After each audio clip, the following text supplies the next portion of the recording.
argomenti di primo piano. Dalle prime pagine dei quotidiani, partendo dal Corriere della Sera, che apre con un rapporto, un dossier dell'Unione Europea sugli anni della crisi, un dossier che boccia l'Italia. La burocrazia frena l'Italia, è il verdetto del dossier dell'Unione Europea. Male per investimenti e produttività. Italia bocciata, in ritardo sulla crescita, frenata dalla burocrazia. Intanto il Presidente del Consiglio Renzi, scrive il Corriere in prima pagina, lancia la riforma della pubblica amministrazione e spiega così gli 80 euro in busta paga a maggio. Il Ministro dell'Economia Padoan, se serve rafforzeremo la spending review. Mentre la Ministra delle Riforme Boschi annuncia: noi rispetteremo il patto con Forza Italia. Quanto a Chiti, ex ministro, presidente della regione Toscana, facente parte della cosiddetta minoranza del PD, che ha presentato una proposta per l'elezione dei senatori, no ai personalismi, dice la ministra Boschi, rivolta all'ex ministro Chiti. Tornano invece gli incentivi per le auto verdi dal 6 maggio fino a 5.000 euro e la par condicio blocca il ritorno di Renzi negli studi televisivi di Amici su Canale 5 da Maria De Filippi. Poi c'è Berlusconi contro Napolitano. Berlusconi se la prende per la mancata concessione della grazia, che Berlusconi riteneva un dovere morale da parte di Napolitano, mentre arriva la presa di posizione ufficiale di Berlino per la frase di Berlusconi sui tedeschi che negano l'esistenza dei lager.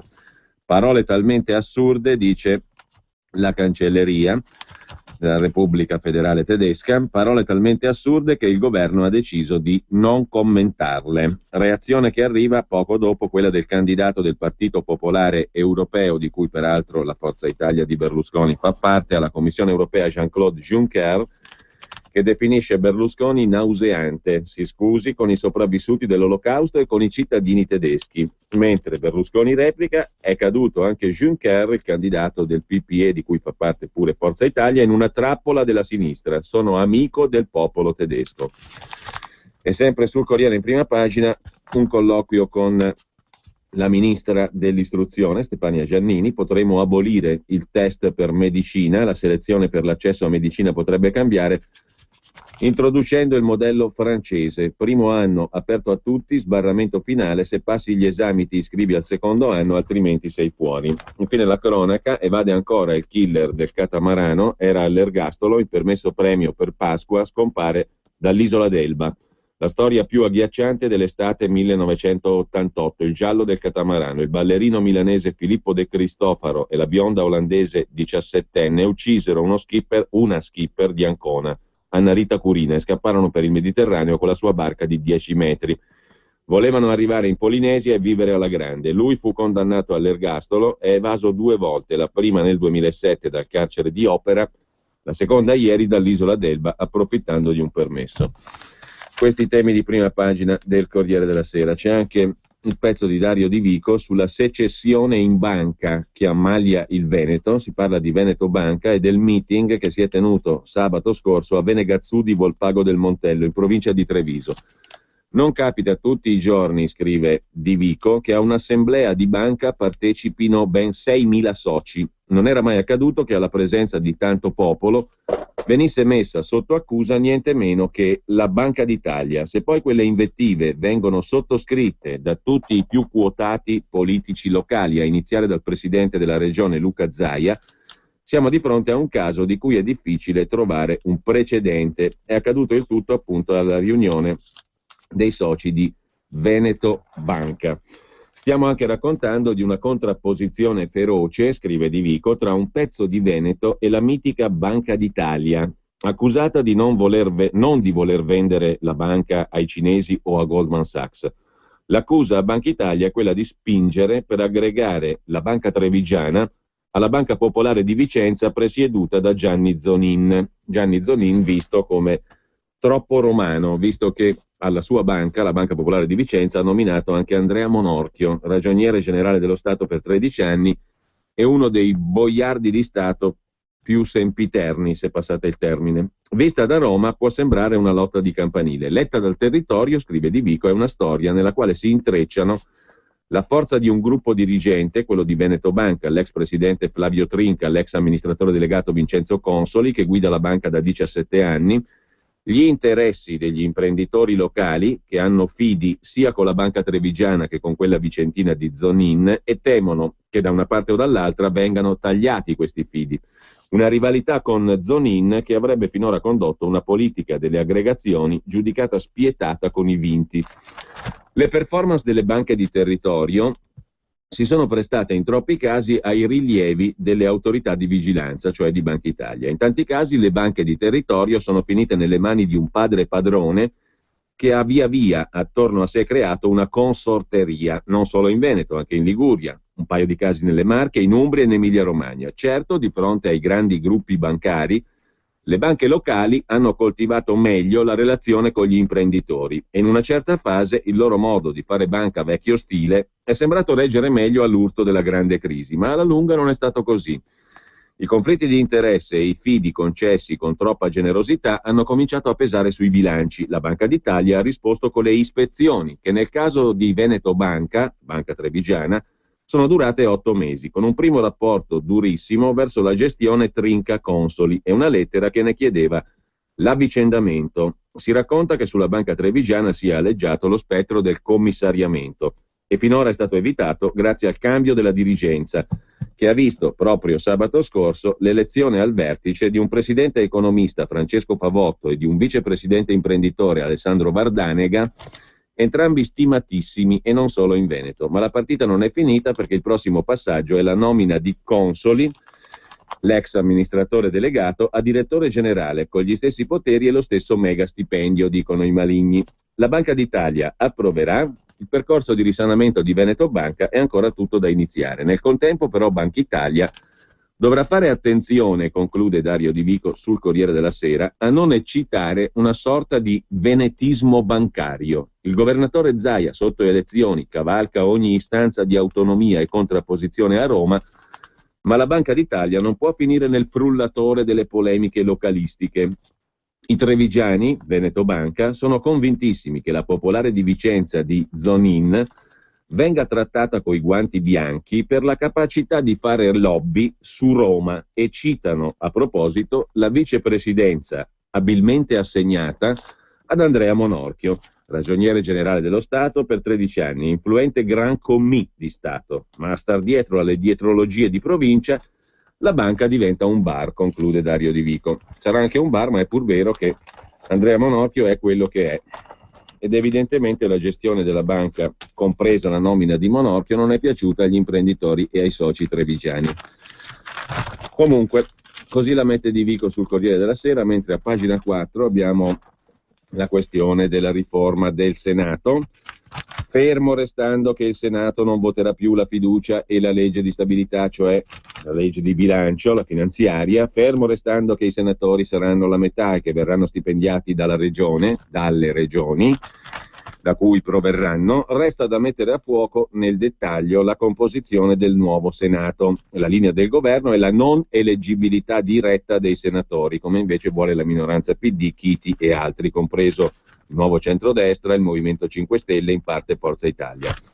Dalla proposta del governo poi spariranno o saranno ridimensionati i 21 senatori nominati dal Capo dello Stato, come prevedeva inizialmente il disegno di riforma Renzi. Verrà ridotta la quantità di sindaci di capoluogo chiamati a svolgere attività part-time al Senato. Per i rappresentanti delle regioni, che aumentano a discapito dei sindaci, verrà ripristinato il meccanismo della proporzionalità rispetto alla popolazione, cioè le regioni più popolose mandano più senatori. Sul punto cruciale, l'elezione dei senatori a suffragio universale che Renzi non vuole, sta prendendo forma una soluzione in 2 tappe. In via transitoria saranno le assemblee regionali a eleggere al loro interno i consiglieri che svolgeranno l'attività part-time di senatore. A regime invece passerebbe l'elezione quasi diretta dei futuri senatori. I senatori regionali verrebbero indicati in un listino bloccato collegato al candidato governatore. Questo per quanto riguarda le discussioni sulla modifica della proposta di riforma costituzionale e in particolare di riforma del Senato approvata dal governo e ora soggetta a discussioni sulle modifiche. Poi c'è anche il testo della nuova legge elettorale finora approvato dalla Camera, e che prevede solo per la Camera un premio di maggioranza per la coalizione che conquista il 37%, soglie di sbarramento per coalizioni e partiti, liste bloccate con un minimo di 3 nomi, un massimo di 6. Alla Camera la parità di genere tra i candidati, maschio e femmina, è stata bocciata. Ora, naturalmente, la legge è stata approvata solo dalla Camera. È a metà del percorso. Il 24 aprile poi la Camera ha approvato anche una parte del decreto lavoro, o meglio del Jobs Act, il decreto sul lavoro firmato dal ministro del welfare Poletti. Questo provvedimento prevede tra l'altro che i contratti a tempo determinato si potranno rinnovare fino a 5 volte in 3 anni. E infine è molto atteso il progetto di riforma della pubblica amministrazione che dovrebbe essere addirittura d'arrivo al prossimo Consiglio dei Ministri. Al centro del provvedimento gli incarichi a termine, la mobilità interna alla pubblica amministrazione, le retribuzioni legate al merito, i tagli agli stipendi dei dirigenti con uno scivolo di 5 anni per andare in pensione. Si vedrà. Nel frattempo la ministra delle riforme Maria Elena Boschi dice che la riforma del Senato è epocale, è attesa da 30 anni, non guardiamo la pagliuzza perdendo di vista la trave, stiamo discutendo delle modalità con cui si individuano sindaci e consiglieri regionali che faranno parte del futuro Senato, poi penseremo alle tecnicalità, dice la ministra al Corriere della Sera, con cui alcuni di loro andranno a fare anche i senatori senza indennità. Chi siede in Senato deve essere espressione dei territori, come in Francia o in Germania, e dunque deve essere sindaco o consigliere regionale. I senatori non staranno 5 giorni alla settimana a Roma, ma un giorno o 2, perché hanno il loro lavoro sul territorio. Allora diventa un dopolavoro per sindaci, come ha detto Berlusconi? Certamente no, risponde la ministra Boschi, perché anche Forza Italia condivide che il Senato non abbia le stesse competenze della Camera. A proposito di Berlusconi, sui giornali di oggi trovate ampio resoconto gli atti giudiziari relativi all'inchiesta su Giampaolo Tarantini a Bari. Nasce da un'indagine per verificare se la società di Tarantini, che si occupava di materiali sanitari, la Tecno Hospital, sia stata favorita negli appalti pubblici. Nelle intercettazioni il Tarantini parla delle sue visite a Palazzo Grazioli, residenza romana di Berlusconi, e del suo ruolo come procacciatore di ragazze per le feste a casa di Berlusconi, allora premier. 1 settembre 2011 Tarantini viene arrestato insieme alla moglie per presunta estorsione ai danni di Berlusconi, da cui ha ricevuto peraltro centinaia di migliaia di euro, somme che secondo Tarantini sarebbero state solo un prestito. Ieri sono state depositate le motivazioni della condanna dell'avvocato Salvatore Castellaneta, processato con rito abbreviato. Secondo i giudici, dal processo emerge uno sconcertante quadro della vita privata di Silvio Berlusconi. L'avvocato Silvio Castellaneta è stato condannato a 1 anno di reclusione con rito abbreviato, anche lui per induzione, sfruttamento, favoreggiamento della prostituzione. L'avvocato Castellaneta era amico di Tarantini ed è finito nel suo stesso processo, accusato di aver convinto almeno un paio di amiche a mettersi a disposizione. Donne oggetto, situazioni scabrose, nelle motivazioni di un troncone del processo escort. La Began, l'ape regina, una Tarantini in gonnella. Una situazione, scrive il giudice, di mercimonio del corpo femminile. Dietro le cene eleganti, una fiorente attività di prostituzione. E tanto è rivolta sul web per la peste rossa, la frase di Grillo, una frase nazista, dicono i navigatori del web. L'espressione peste rossa è stata usata da Grillo contro la sinistra durante l'intervista abbracciato alla giornalista di Agorà, Rai 3. Polemiche per l'abbraccio. Il leader 5 Stelle ad Agorà dice: se vinciamo salgo al colle e chiedo di governare. Poi attacca Napolitano: vada in ospizio, magari a Cesano Boscone, dove deve andare Berlusconi a riabilitarsi socialmente. Sarà una marcia trionfale, prevede Grillo. Prima pensavo di vincere, adesso stravinceremo. Pagina 10 del Corriere, invece pagina degli esteri, ci si occupa della crisi ucraina e delle sanzioni soprattutto. Colpito lo zar del petrolio russo, Igor Siekin, capo dell'azienda petrolifera Rosneft, nella lista nera americana. Oggi i nomi dell'Unione Europea, delle sanzioni europee. Nel mirino degli Stati Uniti 7 uomini e 17 aziende del cosiddetto, con fantasia, cerchio magico di Putin. Secondo il Pentagono, Mosca non vuole invadere. Vedo gli ultimi passi di Washington come un alto apprezzamento dell'efficacia del nostro lavoro, ha risposto Igor Siekin, amministratore delegato di Rosneft, con una certa ironia. Un blocco energetico russo porterebbe l'Eurozona verso una nuova recessione, prevedono gli economisti, mentre Mosca ha risorse per resistere a lungo, gli europei invece no, dice l'ex oligarca oppositore di Putin Mikhail Khodorkovsky. Non credo che ci sarà una guerra, perfino i miei amici sono convinti che a Kiev siano arrivati al potere i fascisti, cioè in sostanza ha ragione Putin, tutto sommato, dice Mikhail Khodorkovsky, 50 anni, politico intellettuale oppositore di Putin, condannato per frode fiscale e riciclaggio, graziato nel dicembre scorso. La vicenda Khodorkovsky è abbastanza nota. Infine, sempre dal Corriere della Sera, andando un pochino a volo rapido, da segnalare una vicenda di cronaca italiana narrata da Felice Cavallaro da Catania, l'udienza per la scarcerazione slitta di 4 mesi, nel frattempo il detenuto muore. Il penitenziario, il carcere di Catania, aveva segnalato l'incompatibilità con la reclusione per la malattia. Il giudice di sorveglianza ha rinviato per 2 volte la discussione. Infine, sempre dal Corriere della Sera, la pagina economica, con gli uomini d'oro del fondo americano di investimenti BlackRock, che ha un sacco di fantastigliardi in borsa e investe anche in Italia. Gli uomini d'oro di BlackRock si sono riuniti a Milano. Parte la caccia ai nuovi affari in Italia, riuniti i 150 top manager del più grande fondo di private equity del mondo. Larry Fink, Chief Executive Officer di BlackRock, a colazione con Galateri, Iovane, amministratore di Rizzoli Corriere della Sera, Nagel Mediobanca, Pesenti e Tronchetti Provera. Infine, sempre dalla pagina economica del Corriere della Sera, avanza l'ipotesi di alleanza fra Mediaset e la TV araba Al Jazeera. I colloqui su una società con Mediaset Premium e una partecipazione fra le due società, quella berlusconiana e quella araba, in Spagna. L'ipotesi di un ruolo anche per Vivendi francese. Chiedo scusa. E gli ostacoli per il riassetto di Digital Plus. Comunque potrebbe essere la volta buona l'ingresso dei capitali del Qatar attraverso Al Jazeera in una piattaforma europea della TV a pagamento controllata da Mediaset. È qualcosa più di un'ipotesi che circola da mesi. Lasciamo il Corriere, dando peraltro un'occhiata alla cronaca milanese.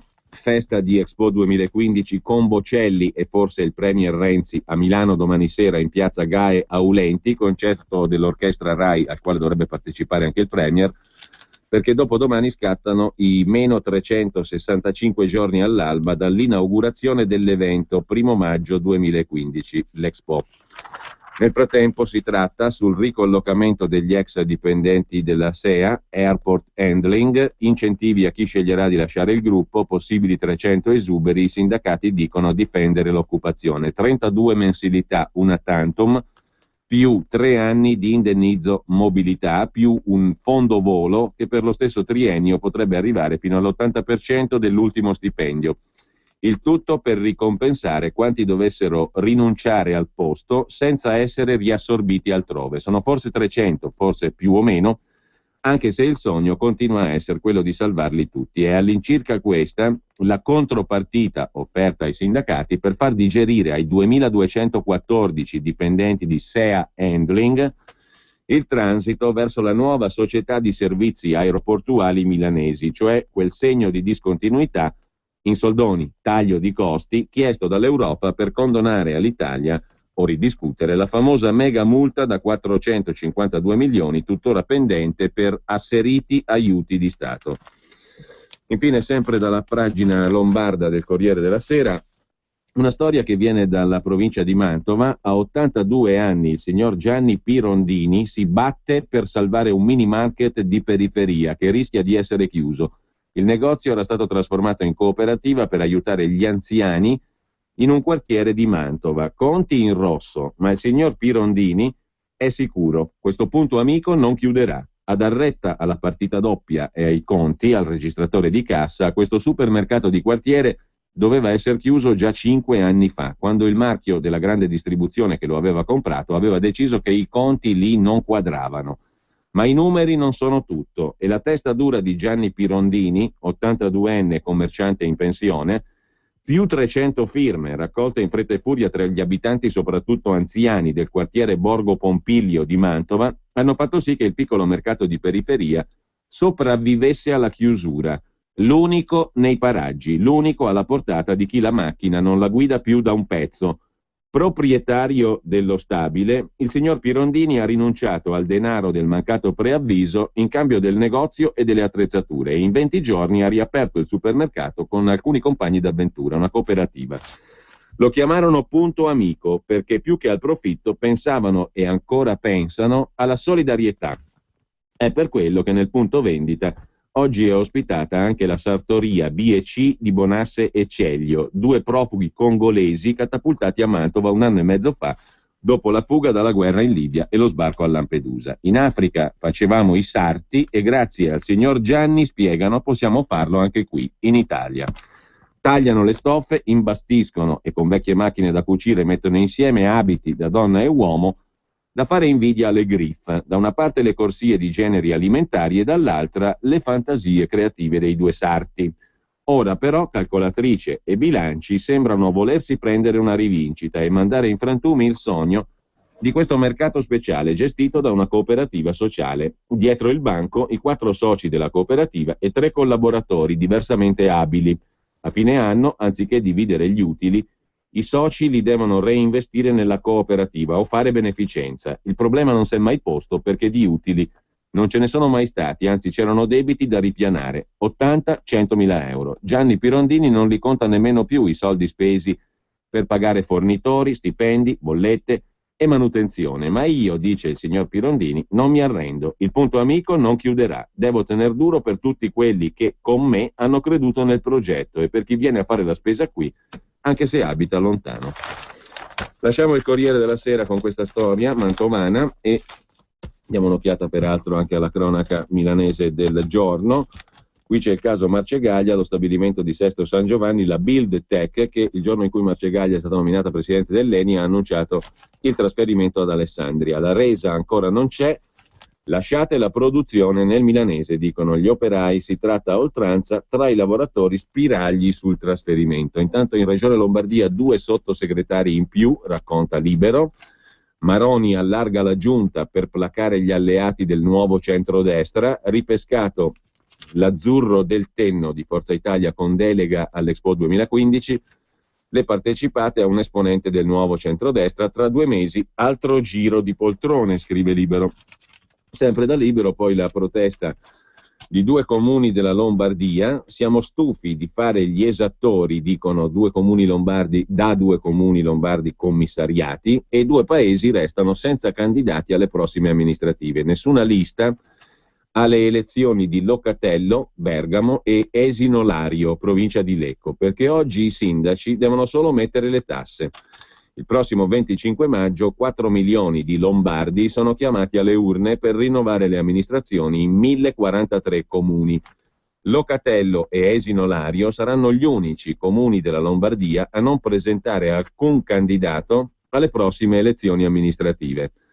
Raccolta firme, campagna elettorale, slogan e corsa alle urne, niente di tutto questo a Locatello e a Esino Lario, unici 2 comuni lombardi rimasti senza candidati sindaci. Di conseguenza saranno commissariati per un anno in attesa che qualcuno si faccia avanti per la primavera dell'anno prossimo. Locatello è nella media Valle Imagna, bergamasca, 700 abitanti. Mario Locatelli è il candidato sindaco uscente e non ha nascosto la sua amarezza quando ha scoperto che nessuno gli sarebbe succeduto. Mi dicevano che c'era una gran voglia di rinnovamento e così dopo 2 mandati mi son fatto da parte, ha detto Locatelli. Invece a quanto pare tutta questa voglia non c'era, forse perché oggi i sindaci sono soltanto esattori delle tasse. Identica situazione a Esino Lario, nel Lecchese. Dopo 10 anni di lista unica, il paese ha nessun candidato per la poltrona di sindaco. Restano 700 abitanti che saranno amministrati da un commissario nominato dal prefetto Antonia Bellomo e un sindaco, quello uscente, più amareggiato che mai. Sono deluso ma anche molto preoccupato, ha detto il sindaco uscente di Esino Lario. Ero sicuro che sarebbe arrivato qualcuno dopo di me, ma mi sbagliavo. Infine, sempre in cronaca lombarda, ecco i legami segreti fra moschee di Milano e il movimento dei fratelli musulmani, relazioni pericolose, imam e guerra santa, titola Il Giornale, il pezzo di Sabrina Cottone. Il CAIM, il coordinamento delle associazioni islamiche milanesi, ha attaccato Israele. Non è un caso, ma una precisa strategia, e Viale Monza 50, dove ha sede, è la casa di varie sigle radicali. Il pezzo è a pagina 4 della cronaca milanese del Giornale ed è molto documentato.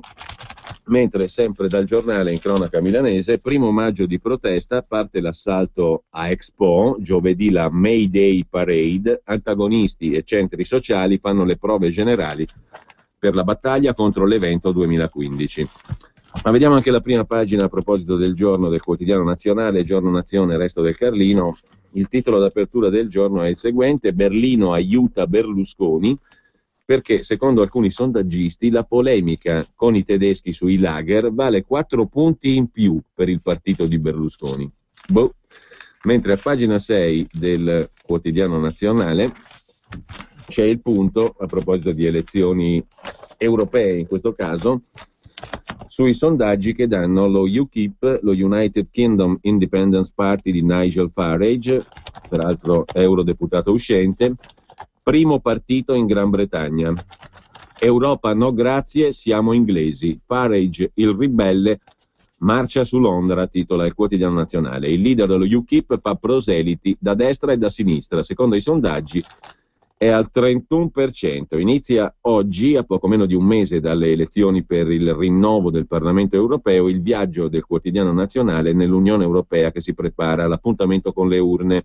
Un continente in crisi economica e politica. Il viaggio comincia dal Regno Unito, uno dei paesi più tiepidi nei confronti dell'Europa, ma oggi ancor più euroscettico, come confermano gli ultimi sondaggi che accreditano lo UKIP di Nigel Farage di quasi un terzo dei voti. UKIP sta rubando voti anche al Labour Party di Ed Miliband.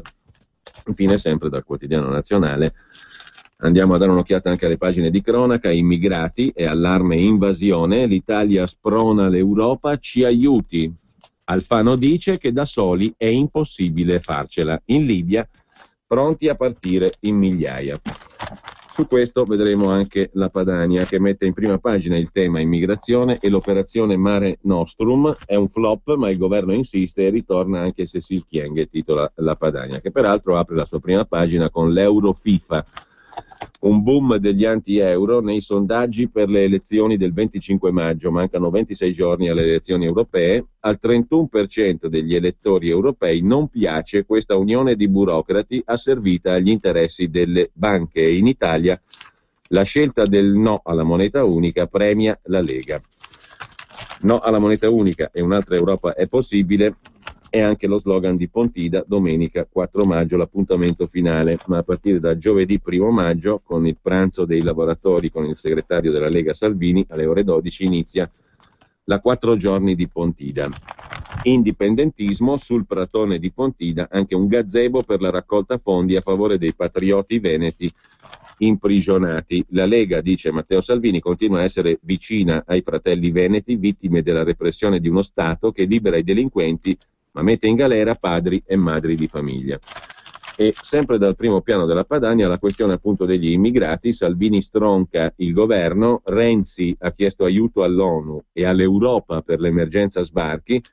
Bravo Fesso, commenta Salvini, aspetta e spera. Intanto la Lega prepara il suo sbarco in Sicilia. Lunedì 5 maggio andrò personalmente sull'isola, stop all'operazione Mare Nostrum, clandestino e reato. Sull'abrogazione del reato di clandestinità è passato un messaggio devastante, dice Salvini, in più non c'è ancora una legge, quindi non possiamo fare un referendum contro, è la tipica questione all'italiana. La Kyenge vuole la politica nefasta di quando era ministro, è tornata in primo piano l'ex ministra Kyenge. Mare Nostrum è fallita, i clandestini lontano dall'Italia, aggiunge Salvini, mentre il deputato leghista Massimiliano Fedriga ha commentato Berlusconi e le sue frasi sulla Shoah. Pur di avere visibilità e raggranellare voti, Berlusconi è disposto a dirne di tutti i colori. Noi invece ci concentriamo sui temi concreti e non sulle sparate estemporanee. Quest'anno, fa i conti Fedriga, è prevista una spesa solo per l'immigrazione clandestina pari a 10 miliardi di euro tra costi diretti e indiretti. Noi pensiamo che queste risorse debbano essere impiegate nella lotta alla disoccupazione, incentivando nuove assunzioni, spezzando la spirale del non lavoro. Sulle risorse destinate dall'Unione Europea, a me risulta che il nostro governo non stia chiedendo le compensazioni che l'Unione Europea si era impegnata a dare. È l'ennesima dimostrazione che siamo dentro un'Europa matrigna.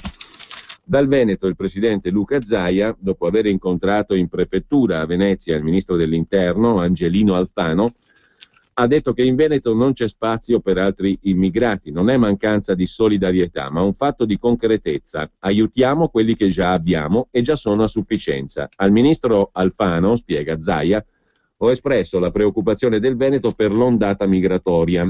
In particolar modo i veneti non possono accogliere nuovi arrivi. Ho spiegato ad Alfano che qui abbiamo 550.000 immigrati, molti dei quali stanno perdendo il lavoro. Dai 40 ai 50.000 sono senza lavoro. Gli ho espresso l'impossibilità di ricevere ancora quest'ulteriore pressione di immigrazione e gli ho espresso le preoccupazioni in termini di ordine pubblico. Penso a Padova e ad altre parti del Veneto.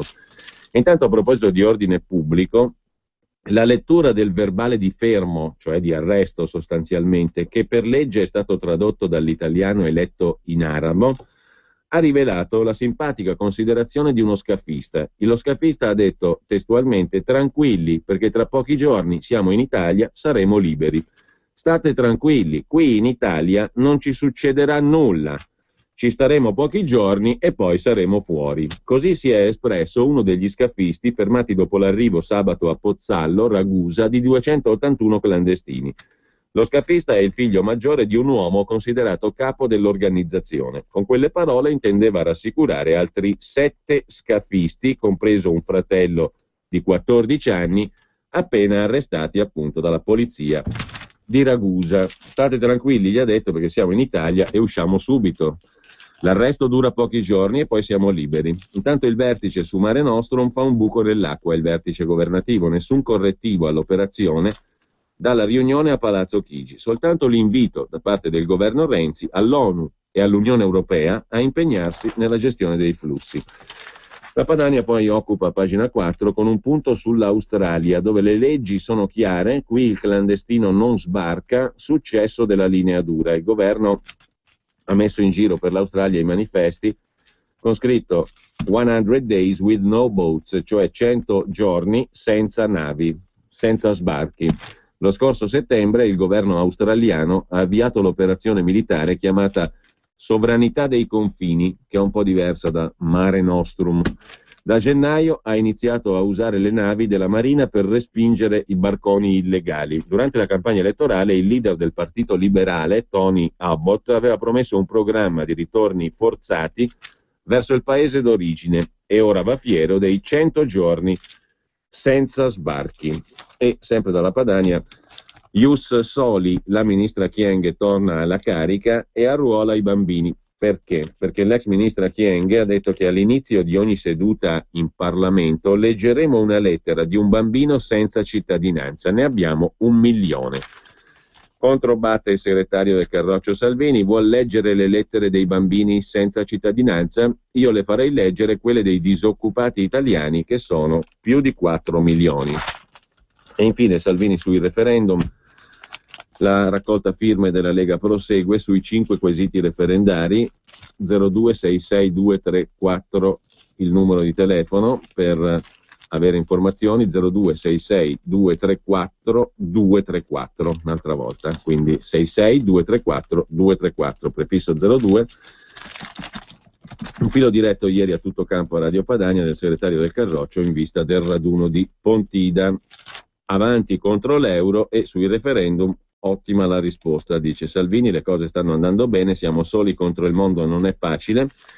La Lega vincerà nella corsa per la raccolta delle firme sui 5 quesiti. Sul sito vieneafirmare.org ulteriori informazioni. Ottime le risposte anche dal sud, dice Salvini. Infine dalla Padania di oggi ancora 3 rapide segnalazioni. Le riforme al palo. Per la Lega il Senato, di cui ci siamo occupati prima, non è un dopolavoro. Osserva l'ex ministro Calderoli: mi sembra che se uno debba fare bene il sindaco o il governatore, non possa certo fare anche il senatore. Comunque per noi vale il principio un culo, una poltrona, principio costituzionale noto fin dai tempi della Magna Carta inglese.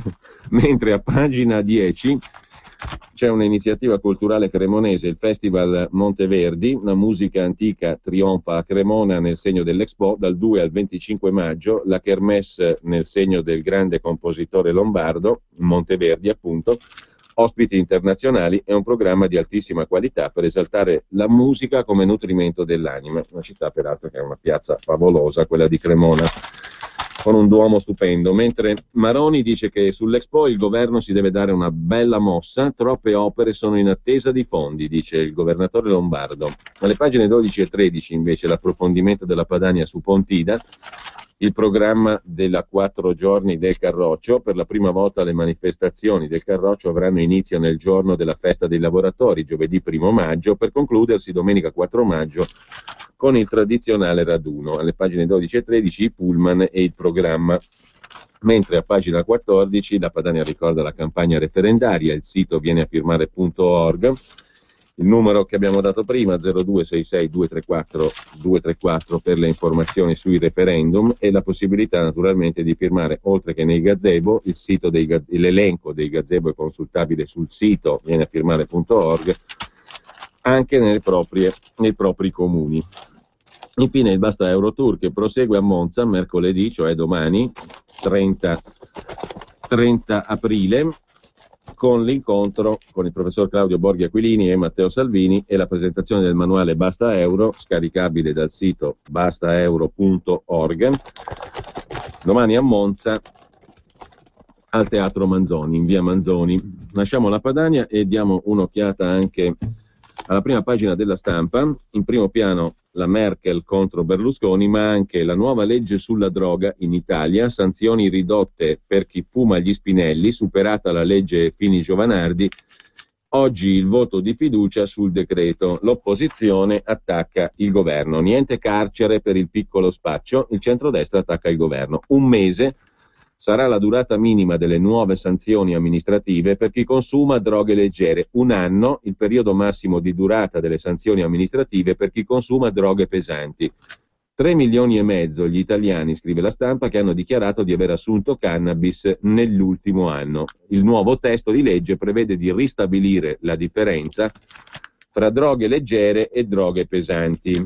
I trasgressori, prima con la legge Fini-Giovanardi, erano sottoposti per un periodo da 1 mese a 1 anno a una o più di una serie di sanzioni amministrative: la sospensione della patente di guida o il divieto di conseguirla, la sospensione della licenza di porto d'armi o il divieto di conseguirlo, la sospensione del passaporto e di ogni altro documento o il divieto di conseguirli, la sospensione del permesso di soggiorno per motivi di turismo o divieto di conseguirli se extracomunitari. Con la nuova legge l'acquisto o la detenzione di sostanze per uso personale non ha più rilevanza penale, restano ferme le sanzioni amministrative che avranno però durata variabile a seconda che si tratti di droghe pesanti, da 2 mesi a 1 anno, o leggere, da 1 a 3 mesi. Per il piccolo spaccio, con la Fini-Giovanardi, quando per i mezzi, la modalità o le circostanze dell'azione o la qualità e quantità delle sostanze, i fatti sono di lieve entità, si applicano le pene della reclusione da 1 a 6 anni e la multa da euro 3.000 a 26.000. Con la nuova legge, la cessione illecita di piccole dosi di stupefacenti sarà ora colpita con la reclusione da 6 mesi a 4 anni e una multa da 1.000 a 15.000 euro. La riduzione della pena evita in pratica il carcere. L'arresto facoltativo sarà possibile solo in caso di flagranza. Il reato non distingue tra droghe leggere e pesanti, spetterà al giudice graduare l'entità della pena in base alla qualità e quantità della sostanza spacciata e altre circostanze concrete. Il piccolo spacciatore potrà usufruire del nuovo istituto della messa alla prova. Insomma, ci sarà da discutere, ogni caso sarà a sé. Mentre sempre dalla prima pagina della Stampa le istruzioni del fisco sul bonus IRPEF, intanto è rinviato per colf e badanti. Credito equivalente agli 80 euro nella dichiarazione 2014 per chi ha un datore di lavoro non sostituto di imposta. La circolare dell'Agenzia delle Entrate chiarisce il meccanismo. La cifra in busta da maggio non bisogna fare domanda, rinviata invece per colf e badanti. Intanto, secondo Istat e Censis, torna la fiducia. Imprese e consumi vedono la luce, sta cambiando il clima, titola la Stampa in prima pagina. Segnali deboli, ma indicano un'inversione dopo anni di pessimismo. L'Istat, l'Istituto Nazionale di Statistica, segnala un'accelerata dell'indice di fiducia dei consumatori ad aprile. Anche fra le imprese cresce chi vede la schiarita, le esportazioni aumentano, i grandi investitori tornano a credere nell'Italia. Cambiato tutto, in poco tempo, una banana per battere il razzismo, titola invece la Stampa a centropagina. Dani Alves, giocatore del Barcellona, ne mangia una lanciata dagli spalti. Il suo gesto dilaga sul web come manifestazione antirazzista. E poi c'è in primo piano sui giornali di oggi, la Stampa di Torino compresa, la vicenda dello scandalo della lettura in classe in un liceo di Roma di alcune pagine del romanzo di Melania Mazzucco, 6 come 6, in cui si descrive un rapporto orale tra due ragazzi, un rapporto orale omosessuale. 2 docenti sono stati denunciati per oscenità e corruzione di minori per aver letto in classe questo passaggio: se c'è il sesso gay nel libro da leggere in classe. Al liceo Giulio Cesare di Roma il libro della scrittrice Mazzucco è stato presentato come romanzo di formazione. Scatta la denuncia per oscenità e corruzione di minori. Studenti appartenenti a gruppi di destra hanno esposto striscioni irridenti. Melania Mazzucco si difende, come vedremo, in prima pagina su Repubblica. A pagina 3 della Stampa c'è però la battuta della Iena, l'ex direttore del Manifesto Barenghi. Ridicolo è il titolo della rubrica La Iena di oggi. Stavolta ha proprio ragione Berlusconi. Ridicolo pensare di rieducarmi, ha detto Berlusconi. A pagina 6 invece, oltre alla questione della legge sulla droga, c'è il Papa che piace più del Colosseo, titola la Stampa. Con Francesco turismo boom, i viaggi religiosi portano in Italia 7 milioni di visitatori, 5 miliardi all'anno. E poi c'è una doppia paginata del quotidiano torinese sul futuro dell'Unione Europea. Ecco l'Europa che vogliamo costruire. A Maastricht 4 dei 5 candidati alla guida della Commissione si sono affrontati in un dibattito televisivo. Trattasi di Juncker, Schulz, Verhofstadt e Keller dei Verdi. A seguire c'è la reportage di Francesca Paci da Parigi verso le europee. Fra il 22 e il 25 maggio si svolgeranno le elezioni europee, 25 maggio in Italia. Come si avvicinano al voto i giovani? Che aspettative ha la gente? La Stampa sta facendo un viaggio a tappe nelle principali città e capitali europee e da qui racconta timori e speranze di nuovi e vecchi europei, anche sul sito internet della Stampa. Oggi tocca a Parigi, raccontata da Francesca Paci. A Parigi i giovani non capiscono più l'Unione Europea. Fra gli under 30 trionfa il populismo della Le Pen. Cosa fa Bruxelles per noi? C'è chi sogna di trasferirsi a New York e chi chiede dazi contro la globalizzazione. L'euro non è amato, ma soltanto un quarto dei francesi rivuole la vecchia moneta, il franco. Quasi 2 su 3, invece, il 59%, sono contro la libera circolazione delle persone nell'Unione Europea. Insomma, si prevede, anche secondo quel che racconta l'inviata della Stampa, il successo di Marine Le Pen in Francia, anche perché i giovani sono molto affini a pensarla come lei e come il Front National. Lasciamo la Stampa e diamo un'occhiata appunto a Repubblica. Oltre alla difesa della scrittrice Melania Mazzucco, il mio libro messo all'indice, letto in un liceo romano, denunciati i professori. Sostiene la Mazzucco che è uno scandalo, non riguarda la storiaccia solo un romanzo, i professori del liceo classico Giulio Cesare di Roma e qualche censore ben pensante e un manipolo di militanti di destra estrema, scrive Mazzucco.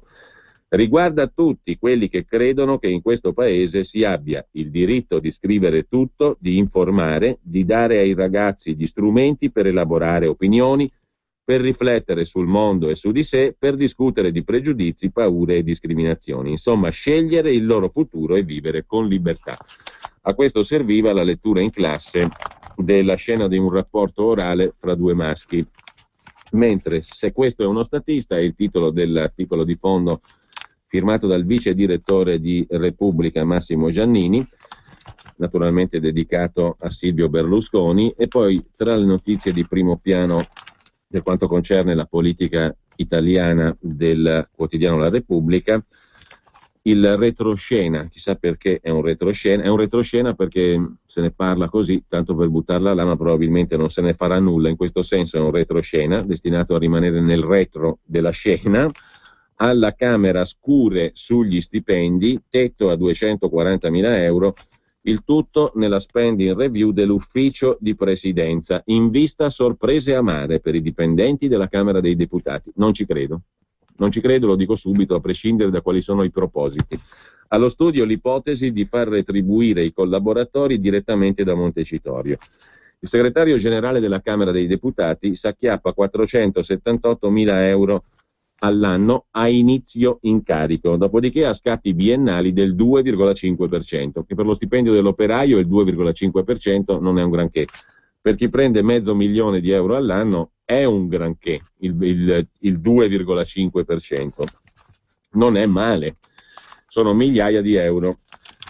Comunque non ci credo, potete leggervi il pezzo a pagina 9 di Repubblica sui propositi, fumosi peraltro, e retroscenistici di diminuzione degli stipendi dei dipendenti della Camera, che come si sa è organo costituzionale come la Corte Costituzionale, il Senato e tutti gli organi appunto previsti dalla Costituzione italiana, CSM e via dicendo, che si fanno gli affaracci loro, con nessun proposito di riforma che li tanga, che li tocchi, che li possa anche marginalmente sfiorare.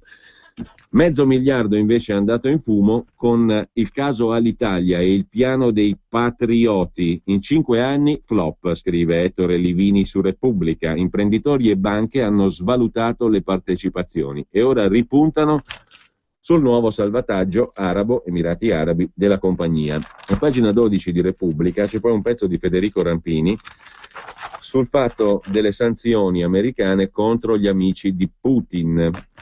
Un'operazione chirurgica per colpire l'economia di Mosca, non naturalmente per difendere nobili principi, per colpire l'economia di Mosca, titola la stessa Repubblica. Le nuove sanzioni americane colpiscono l'amministratore delegato di Rosneft, Igor Siekin, che ha un'ironia che, a guardarlo in faccia non si direbbe, ha risposto appunto: è l'efficacia delle nostre azioni, è la testimonianza e la prova, queste sanzioni, dell'efficacia di quanto bravi siamo. Fra i destinatari delle nuove sanzioni c'è anche il vice premier della Federazione Russa, Dmitry Kozak. I soggetti colpiti dalle sanzioni ruotano attorno ai fratelli Boris e Arkady Rotenberg e alla banca Rossia, e oltre che a Gazprom, naturalmente, la principale azienda energetica del paese. Nella lista nera il vice premier Kozak, ma anche il presidente della Commissione Esteri. Anche l'Unione Europea vara misure contro gli oligarchi e le aziende simbolo del potere russo, per colpire l'economia di Mosca, come scrive chiaramente alla fin fine Federico Rampini. Mentre di Egitto si occupa anche Repubblica a pagina 15 con Fabio Scuto, vendetta del generale presidente Al-Sisi, condanna a morte per 683 islamisti, sostenitori dell'ex presidente dei fratelli musulmani Morsi, accusati di violenza e incendi. Pena capitale anche per il leader spirituale e per i rappresentanti del movimento 6 aprile che ha ispirato la rivolta di piazza Tahrir. Udienza lampo e donne in lacrime, secondo Amnesty International una farsa del diritto, per la Casa Bianca violati i più basilari standard giuridici da parte del presidente Al-Sisi, che ha deciso le condanne a morte per centinaia di islamisti.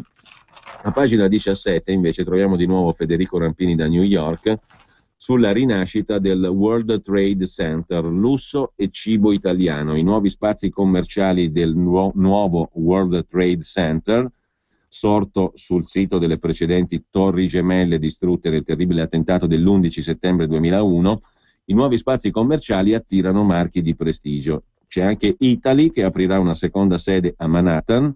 Diventa l'icona, il nuovo World Trade Center, della capacità di risollevarsi dopo l'11 settembre 2001 e il crack del 2008. Al piano terra della Torre 4 ci sarà, fra l'altro, Italy di Oscar Farinetti. Mentre sempre da Repubblica, a proposito di immobili e di costruzioni, mega attico per l'ex segretario di Stato, il cardinale Tarcisio Bertone, 79 anni. Bertone si difende: Papa Francesco è informato, la ristrutturazione del mega attico da 700 metri quadri a mie spese, dice il cardinale Bertone, che evidentemente ha messo via un bel po' di quattrino.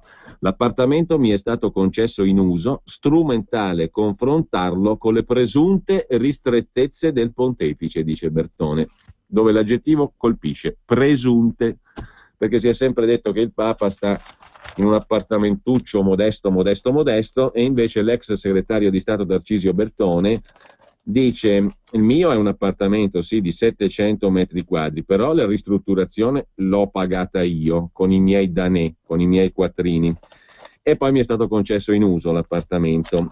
E poi questo appartamentone da 700 metri quadri che ho appena fatto ristrutturare, è strumentale confrontarlo con le presunte ristrettezze del pontefice. Vuoi vedere che vive nel lusso? Papa Francesco? Presunte ristrettezze, ha detto Bertone. È solo un uomo di potere senza ritegno, dovrebbe vergognarsi, dice il parroco di Genova, del quale adesso non vi so citare il nome, ma c'è un parroco di Genova che dice così di Bertone.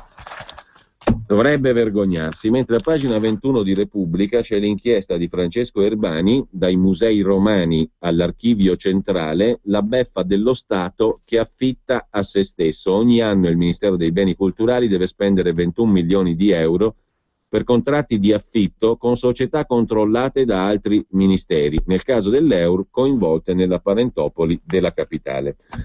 Un paradosso: ogni anno dalle esangui casse dei beni culturali escono oltre 10 milioni di euro e finiscono nel portafoglio di Eur SPA, società al 90% del Ministero dell'Economia e al 10% del Comune di Roma, che gestisce il quartiere omonimo a sud della capitale. È il prezzo dell'affitto degli edifici che ospitano alcuni musei e l'archivio centrale dello Stato. Mentre nella pagina economica di Repubblica c'è il progetto di Marchionne, lo scorporo dell'Alfa Romeo con 6 nuovi modelli. Il gruppo Fiat ridisegna i piani di produzione. L'Alfa Romeo avrà motori appositamente creati. L'annuncio viene dalla rivista Automotive News. Marchionne sta pensando allo scorporo dell'Alfa Romeo. Dal Lingotto non arrivano conferme né smentite. Il titolo Fiat schizza in borsa sull'ipotesi di una quotazione separata di Alfa Romeo e di una sua futura vendita. Così nel corso della giornata il titolo perde slancio, perché in realtà l'ipotesi è stata giudicata con freddezza a Torino e si torna ai livelli di apertura. Mentre, sempre da Repubblica e rimanendo alla pagina economica, va segnalato anche, a testimonianza che si fanno profitti enormi nel business farmaceutico, il no a un'offerta da 100 miliardi di dollari. AstraZeneca ha detto no alla Pfizer, che va verso il rilancio. Per il gruppo farmaceutico inglese AstraZeneca l'offerta di 100 miliardi di dollari è troppo bassa, ma la borsa crede alla fusione e il titolo sale del 17%. Per dire no a 100 miliardi di dollari significa che fai un business, un lucro sulla spesa farmaceutica, sui prodotti farmaceutici pazzesco, bestiale, incredibile. Mentre sempre da Repubblica è da segnalare anche nelle pagine di cultura, Repubblica 2, l'articolo di Enrico Bellavia sullo psichiatra che custodiva i misteri dell'Italia nera di Destra. Un libro racconta Aldo Semerari, aiutò i neofascisti e i mafiosi, coinvolto nella strage di Bologna, finì decapitato dalla camorra, evocava i demoni, parlava con loro e quando non c'erano era capace di inventarseli. Bravo, bravissimo, Aldo Semerari, un'autorità della psichiatria applicata alla sottile arte dell'impunità, scrive Repubblica. Dalla sua arte per il suo ricettario passarono un po' tutti, da Luciano Liggio alle agguerrite batterie della banda della Magliana, da Alessandro D'Ortenzi, Zanzarone, a una specie di ufficiale di collegamento tra la banda e i neri, al clan dei marsigliesi, fino al boia di Albenga Luciano Luberti. Fior di criminali, al suo cospetto diventavano agnelli, divorati dal male oscuro che li rendeva crudeli all'inverosimile. Lui studiava e poi sentenziava, matto. La mente nera è il libro di Corrado De Rosa, Sperlin e Kupfer, 320 pagine, 17 euro, che racconta appunto Aldo Semerari, di Aldo Semerari. Fama accademica, legato a Gelli, è stato un sarto fra le frange del paese malato. Era uno dei pochi che potesse dire perché Moro venne ucciso e Cirillo invece salvato. Con ciò lasciamo Repubblica, anzi un'ultima segnalazione da pagina 48, siamo sempre nei dintorni di pagina di cultura e spettacoli. Qui si parla di Milano e della battaglia della Scala di Milano, la rabbia di Pisapia, il futuro direttore Pereira in bilico. Il clima intorno al sovrintendente Pereira, sovrintendente designato, dovrebbe essere in carica dal 1° di ottobre, si fa pesante. Il sindaco di Milano apre un'istruttoria, andrò a Salisburgo a fare verifiche. Perché? Perché il futuro sovrintendente della Scala Pereira, che viene da Salisburgo, ha acquistato spettacoli dal festival austriaco di cui è ancora direttore. Da lì l'appuntarsi delle critiche su Pereira. Da Repubblica però, visto che abbiamo parlato prima della questione del bonus degli 80 euro, è l'argomento di apertura di Italia Oggi, automatici gli 80 euro in busta paga, i datori di lavoro dovranno riconoscere di loro iniziativa il credito di imposta con i pagamenti del mese di maggio. L'operazione bonus di 80 euro in busta paga interamente nelle mani dei sostituti di imposta. I sostituti di imposta dovranno riconoscere il credito spettante senza attendere alcuna comunicazione da parte dei soggetti beneficiari, cioè non va chiesto da parte del lavoratore dipendente. I sostituti includeranno il bonus a partire già dalle retribuzioni erogate nel prossimo mese di maggio, salva la possibilità per ragioni tecniche di slittare al mese di giugno. Lo ha chiarito l'Agenzia delle Entrate con una circolare. E sempre da Italia Oggi in prima pagina, la rubrica Diritto e rovescio, il corsivo di prima pagina. Di solito questi ingolfamenti di aspiranti vigili urbani capitavano solo da Roma in giù. Adesso si verificano anche a Milano, dove al concorso indetto dal Comune per assumere 14 agenti municipali a tempo indeterminato, cioè vigili, Ghisa, si sono iscritti 10.000 aspiranti. Soltanto uno su 715 ce la farà. La prova di martedì prossimo si terrà nell'immenso Palaforum, noleggiato per l'occasione con 39.000 euro. Il test consiste in 60 domande, ognuna con 3 risposte predeterminate, di cui solo una esatta. Escludendo che siano assunti gli amici, scrive Italia Oggi in prima pagina, questa faraonica selezione resta un pro forma.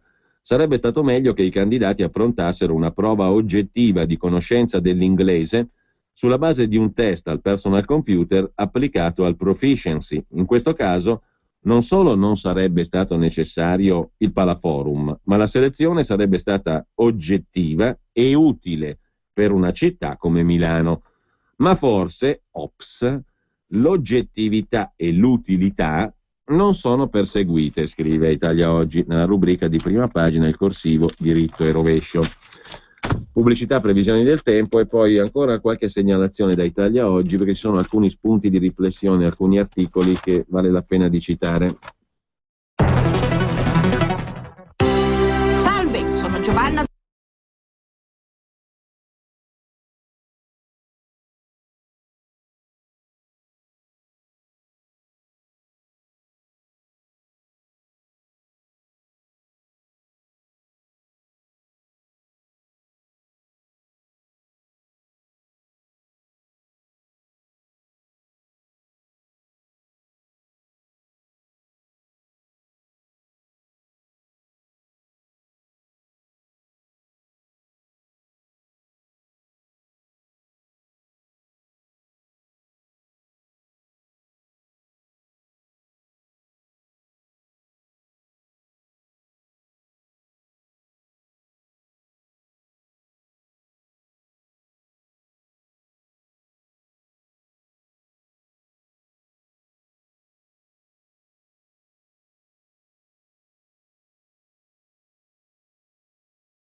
anche di Radio Padania Libera. Quest'anno Pontida si fa in 4. 1, 2, 3, 4 maggio. Quest'anno a Pontida convegni su indipendentismo, identità, territorio, lavoro, concerti gratuiti a chilometro zero nel più grande evento dell'anno. Giovedì 1 maggio, mentre sul palco romano sfileranno i soliti big della musica commerciale allineata, a Pontida alle ore 21 si terrà il concerto gratuito di Davide Van der Spross. Davide Van der Spross in concerto gratis giovedì 1 maggio, ore 21 a Pontida. Tutte le informazioni sul sito www.leganord.org. Bene, torniamo a Italia Oggi, come vi dicevo. Da segnalare anche a pagina 4 l'articolo di Cesare Maffi sulla questione del Senato e a pagina 5 quello di Gianfranco Morra sul medesimo argomento. Caravanserraglio più che Senato, scrive Maffi, non sarebbe più facile e utile abolirlo del tutto? Il Senato si sta sempre più connotando come un dopolavoro per amministratori regionali e locali. Quanto invece al bonus degli 80 euro, non sono 80 ma 54, lo ha scritto Repubblica, lo ha ribadito il segretario generale della CISL Raffaele Bonanni. La cifra, 54 euro, sarà inferiore rispetto alle promesse e non per tutti, misura non strutturale e di sapore preelettorale, dice Bonanni. Al contrario, l'Agenzia delle Entrate ha parlato di 80 euro già da maggio senza presentare domanda. Parlamentari del PD hanno fatto notare che in ogni caso, nell'ipotesi 54 euro, gli italiani con redditi medio-bassi si troveranno in busta paga per gli 8 mesi di quest'anno 432 euro in più rispetto ai 206 di risparmio dell'ICI sulla prima casa tagliata da Berlusconi nel 2008. La cifra salirebbe a 640 con i numeri forniti dal governo e poi a 960 nel 2015, quando i mesi di beneficio del bonus saranno 12. Insomma, non lo sanno neanche loro, se sono 54 o 80. Si vedrà in busta paga. Mentre Gianfranco Morra argomenta così sulla questione di sopprimere il Senato, finiamola lì, le 5 repubbliche del nord Europa hanno una Camera sola. Alcuni paesi come le 5 democrazie nordiche hanno abbandonato il sistema bicamerale, hanno una Camera sola, sono forse meno democratiche e in Europa, scrive Morra, i parlamenti monocamerali sono più del doppio degli altri. Funzionano molto meglio che l'Italia. Giuseppe Maranini scriveva nel 1957 nel libro Il mito della Costituzione che il Parlamento è divenuto un regime di assemblea, un tiranno senza volto. Il difetto del bicameralismo sta nella identità delle due Camere che rende più lente e laboriose le procedure legislative, senza con ciò ostacolare la concentrazione e la dittatura parlamentare. Aveva ragione, scrive Gianfranco Morra. Mentre Tino Oldani si occupa di tutt'altra questione, ma a pagina 6, e se ne occupano in pochi, è inaccettabile il segreto che circonda il nuovo trattato fra Stati Uniti e Unione Europea. Deciderà il futuro dei nostri figli. Ma nessuno in Italia se ne cura. Di cosa si sta parlando? Del fatto che da 2 anni è in discussione un importante trattato sui futuri rapporti commerciali, economici e sociali tra gli Stati Uniti e l'Unione Europea. La sua sigla è TTIP, che sta per Transatlantic Trade and Investment Partnership. Si tratta di un dossier di migliaia di pagine, scrive Tino Oldani, che sul piano formale mira a istituire un partenariato, un regime di accordo, insomma, tra Stati Uniti ed Unione Europea sul commercio e sugli investimenti, facendo degli Stati Uniti e dell'Unione Europea un unico grande mercato comune, una free zone, una zona libera di merci e servizi, eliminando non solo le residue barriere tariffarie, ma anche le barriere non tariffarie, vale a dire le differenti normative che rendono difficili gli scambi economici tra Stati Uniti ed Unione Europea. In particolare si tratta di quelle regole che riguardano gli standard di sicurezza e di qualità della vita presenti nei 28 paesi dell'Unione Europea e frutto di secoli di politiche di welfare, normative che non esistono negli Stati Uniti e sono considerate soprattutto dalle multinazionali statunitensi sempre più un ostacolo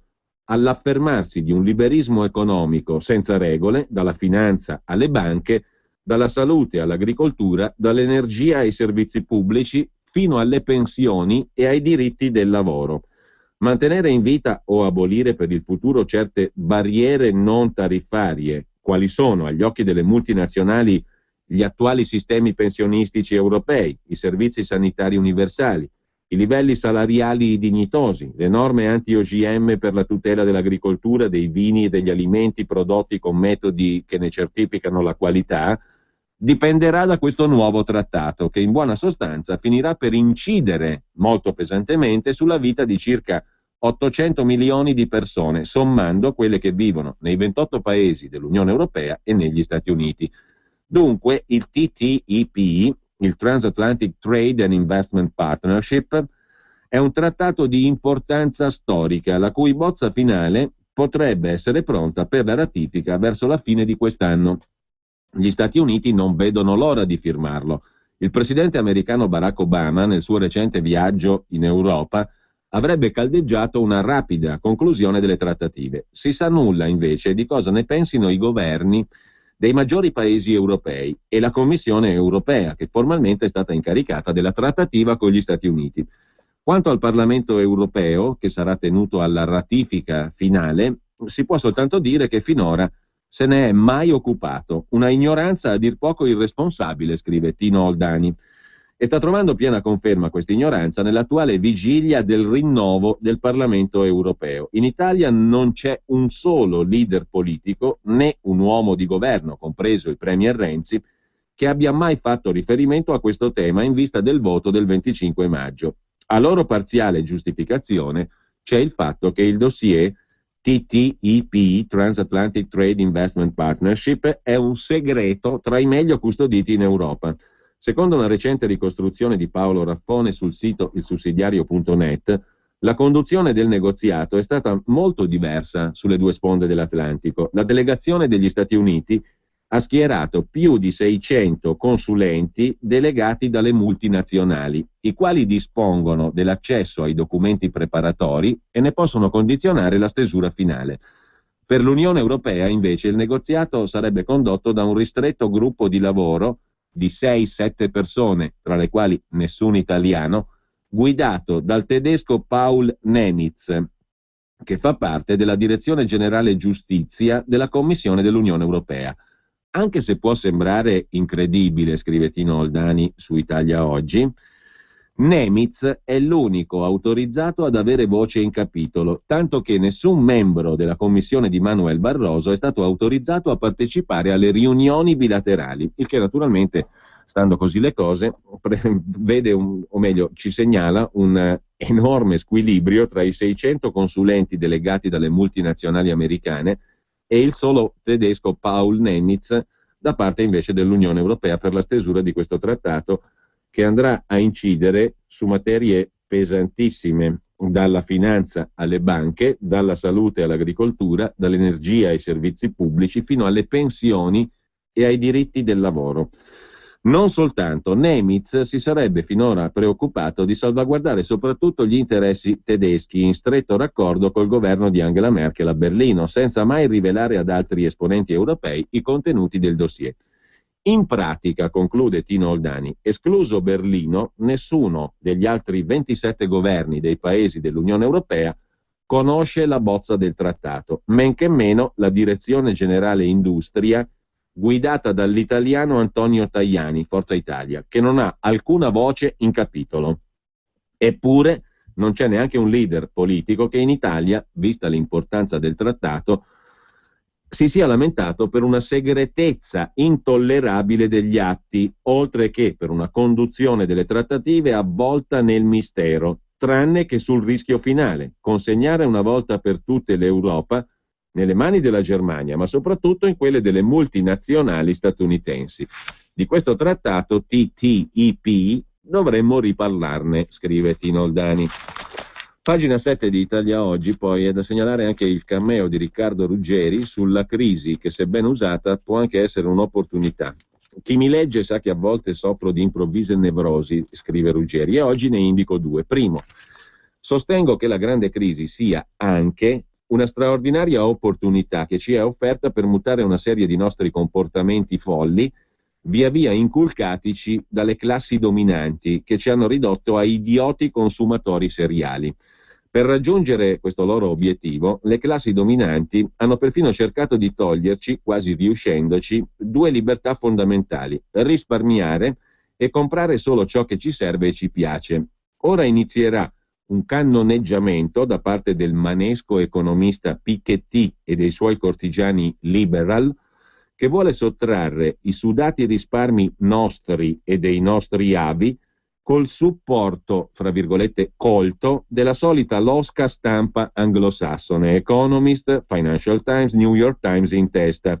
Grazie Wall Street Journal per essersi dissociato. Costoro, avendole sbagliate tutte in materia politico-economica, cercano di rifarsi sulle classi medie. Secondo, il popolo italiano, inteso come massa, ha un'intelligenza politico-sociale superiore a quella della classe dominante che lo governa.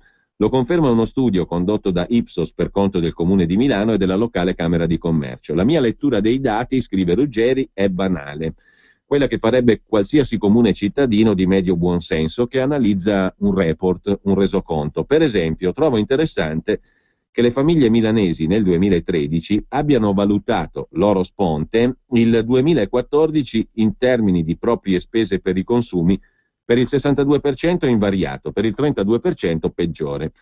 Nello stesso tempo è aumentato il numero di coloro che, pur rimanendo in una situazione difficile, continuano a risparmiare. Non è per nulla certo che gli 80 euro del famoso bonus vadano tutti nei consumi e non in parte nel risparmio. Lo spero, serviranno loro per le prossime tasse, col nuovo corso vendute come innovazione.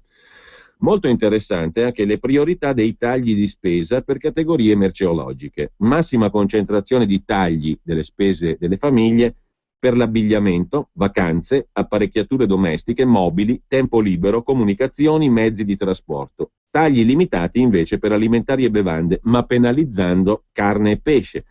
Tagli limitati per cultura, istruzione, medicina e spese sanitarie. Così a occhio, commenta Ruggeri, i milanesi hanno fatto ciò che farebbe un buon padre di famiglia in momenti di difficoltà. Niente tagli lineari, ma soltanto tagli mirati. Politici, imparate.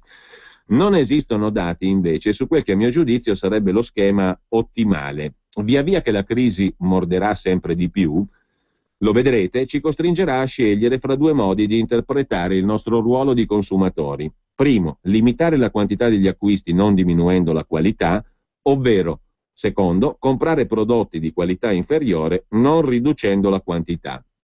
Chi segue il primo schema, cioè limitare la quantità ma non la qualità, per me, cittadino esemplare, ha imparato dalla crisi a comprare meglio sprecando meno. La crisi trasformerà molti di noi in consumatori più attenti e critici, che non si scoraggiano di fronte al futuro abbandonando le suicide frenesie di un tempo, perché sui consumi, specie alimentari, esistono grandi margini di miglioramento nel rapporto fabbisogno, qualità, quantità, prezzo.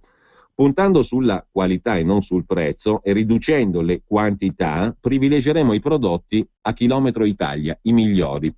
Ci allontaneremo così finalmente dal modello dei popoli centro-nord europei e anglosassoni. Nevrosi del frigo pieno, quindi nevrosi delle scadenze e opla il 40% del frigo nella pattumiera, dati che vengono dalla Gran Bretagna. Idiozie, commenta Ruggeri, che arricchiscono solo le multinazionali dei cibi spazzatura e al contempo trasformano le classi medie o povere in obesi di Stato. Mi auguro, conclude Riccardo Ruggeri, che questo approccio popolare sia utile come riflessione anche al commissario Cottarelli e al ministro Padoan per la loro sacrosanta campagna di abbattimento dei costi e delle spese di Stato. Per quel che vale ho un messaggio per loro. Avete entrambi una storia di alte competenze economiche alle spalle e serietà personale. Permettete a un vecchio signore che ama l'Italia un consiglio disinteressato. State vivendo un'avventura dove il confine fra semplificazione dei problemi e infantilismo politico è molto sottile. Il vostro ruolo è fondamentale perché il primo non scivoli nel secondo. Così Riccardo Ruggeri nel suo cameo su Italia Oggi. E infine, sempre da Italia Oggi, l'articolo di Roberto Giardina da Berlino. Prima si dedicavano a Berlusconi pagine intere, adesso 2 colonne. Semplicemente il messaggio che viene dalla Germania diretto a Berlusconi è "chiudi il becco", secondo Roberto Giardina. E questo è il commento per 16 milioni di lettori scritto dalla Bild Zeitung per l'ex cavaliere Berlusconi. Ma vediamo anche l'apertura della prima pagina del Fatto Quotidiano su Berlusconi. A lui la grazia l'ha fatta il cardinale Scola, poi vedremo perché. L'affidamento morbido del pregiudicato al centro anziani di Cesano Boscone, deciso con l'approvazione dell'arcivescovo di Milano, niente meno. Renzemolo è invece il titolo del commento di Marco Travaglio, in prima pagina sul Fatto Quotidiano.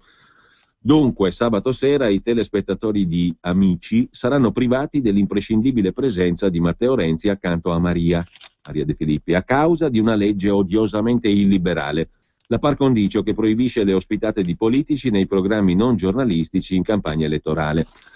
Si teme così che il Premier, già costretto a declinare l'autoconvocazione come goleador alla partita del cuore, non tenterà neppure di sfoggiare le sue doti di cantante al concertone del 1° maggio o a The Voice, cucinare prelibatezze della cucina toscana a Masterchef, saggiare la sua enciclopedica sapienza, leggendaria fin dai tempi della ruota della fortuna, in un quiz pre o post telegiornale, declamare con la sua voce baritonale il segnale orario, le previsioni del tempo e l'oroscopo. Gli italiani dovranno dunque attendere fine maggio per sapere che faccia ha il Presidente del Consiglio, ingiustamente oscurato da tutte le TV, eccezion fatta per i programmi del mattino, del pomeriggio, della sera e della notte, a meno che non accolga l'invito di Barbara D'Urso a Domenica Live, che, lo si è scoperto dopo il monologo del Cainano, è niente meno che un programma giornalistico. Se non ci fosse da scompisciarsi di fronte a un capo del governo così pieno di sé, da voler occupare ogni teleinterstizio diurno e notturno, verrebbe da domandargli, scrive Marco Travaglio, perché se ne infischi così ostentatamente di una legge nata per riportare un minimo di decenza nella patria del conflitto di interessi, al punto di farsi dare una lezione di par condicio addirittura da Mediaset. La risposta è nota. 20 anni di berlusconismo hanno coperto e giustificato i conflitti di interessi del centro-sinistra, trincerato dietro all'alibi del "lui ce l'ha più grosso di noi". Chi parla più della mostruosità di un leader politico proprietario di 3 reti televisive che da 20 anni si fa intervistare, si fa per dire, dai suoi impiegati? Anziché sciogliere quel nodo, il centrosinistra si è preso la rivincita controllando pezzi di Rai e di giornali che usano i medesimi riguardi riservati a Berlusconi dai suoi impiegati, senza disdegnare qualche ospitata a Mediaset per dimostrarne lo squisito pluralismo.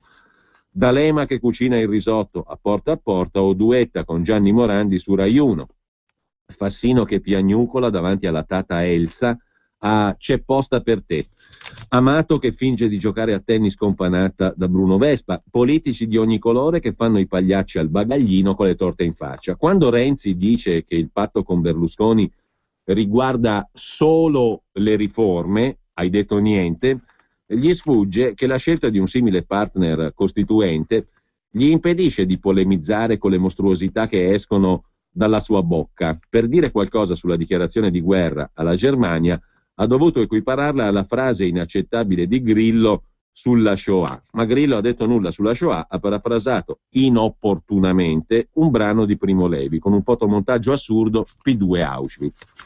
E di fare qualcosa contro il conflitto di interessi, che infatti resta tabù, non se ne parla, scrive ancora Travaglio e conclude.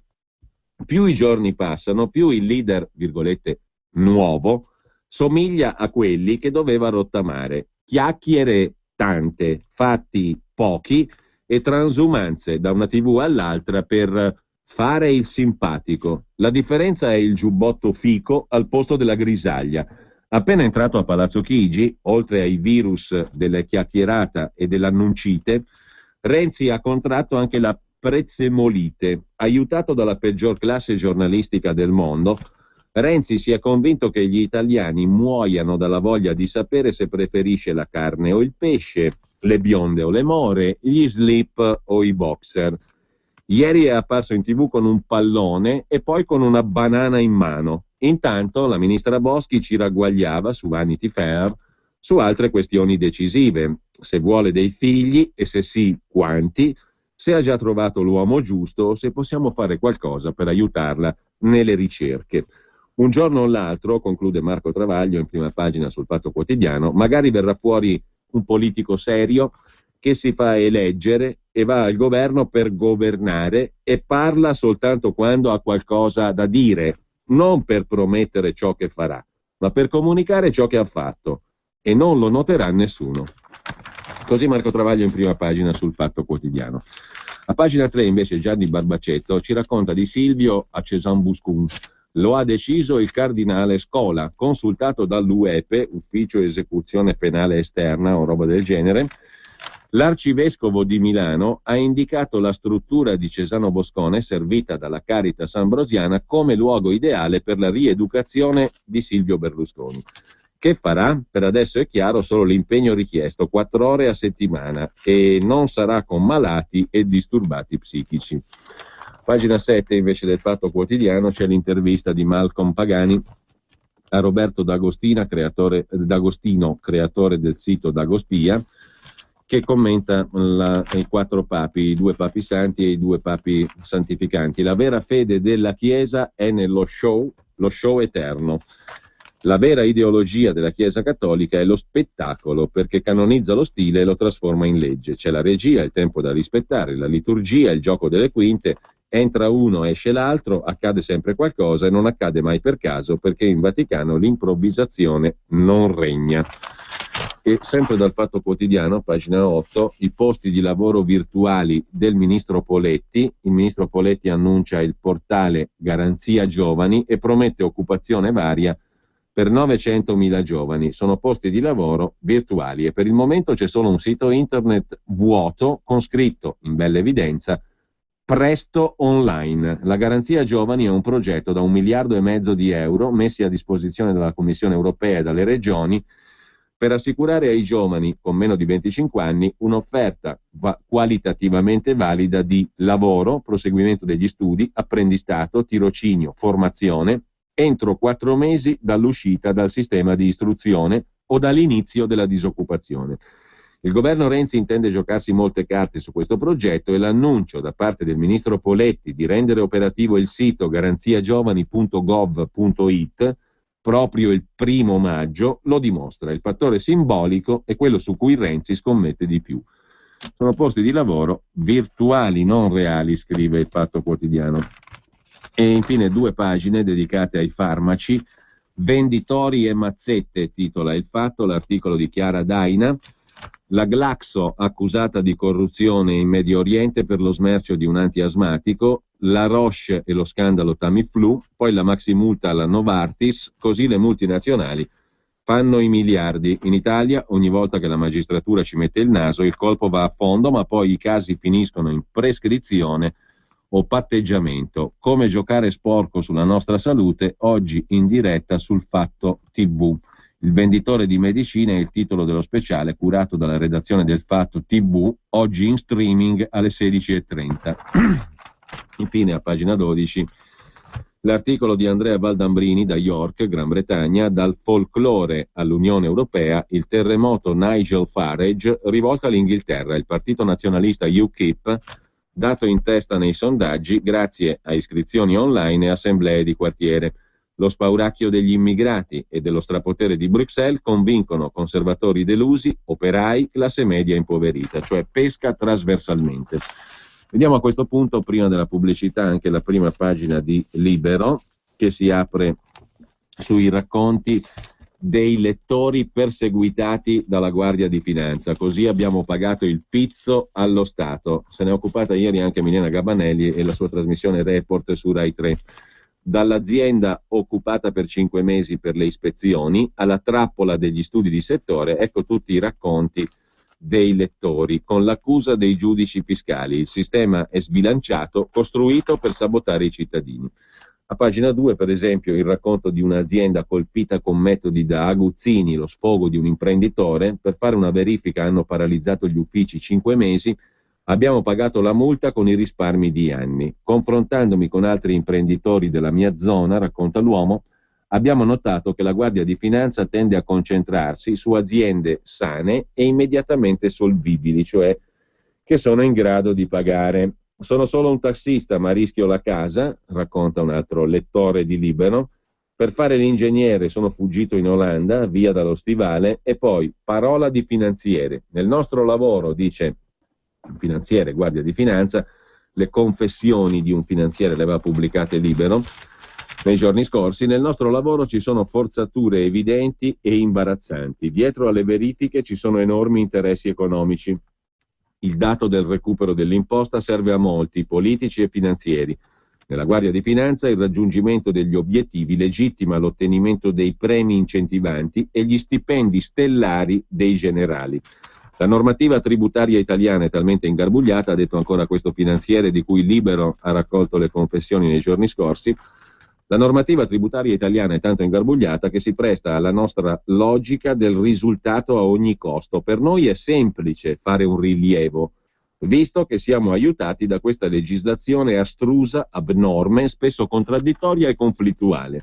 Nel nostro paese è quasi impossibile essere in regola e per chi lo sembra ci prendiamo più tempo e spulciamo ogni carta. Hanno cancellato i diritti dei contribuenti, scrive Fausto Cariotti a pagina 3. Nel 2000 crearono il garante per vigilare sulla correttezza di ispezioni e verifiche fiscali. Non ha mai avuto poteri reali e anziché rafforzarlo l'hanno reso un ente inutile. La nuova figura è stata subito subordinata a quella dell'amministrazione fiscale che sulla carta era chiamata a controllare e giudicare.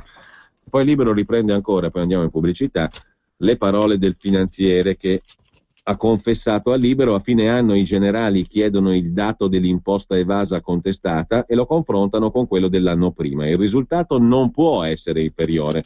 Se il dato scende, bisogna dar conto al reparto centrale di Roma del perché si siano recuperati meno soldi e il comandante del reparto periferico rischia di vedersi bloccare la carriera.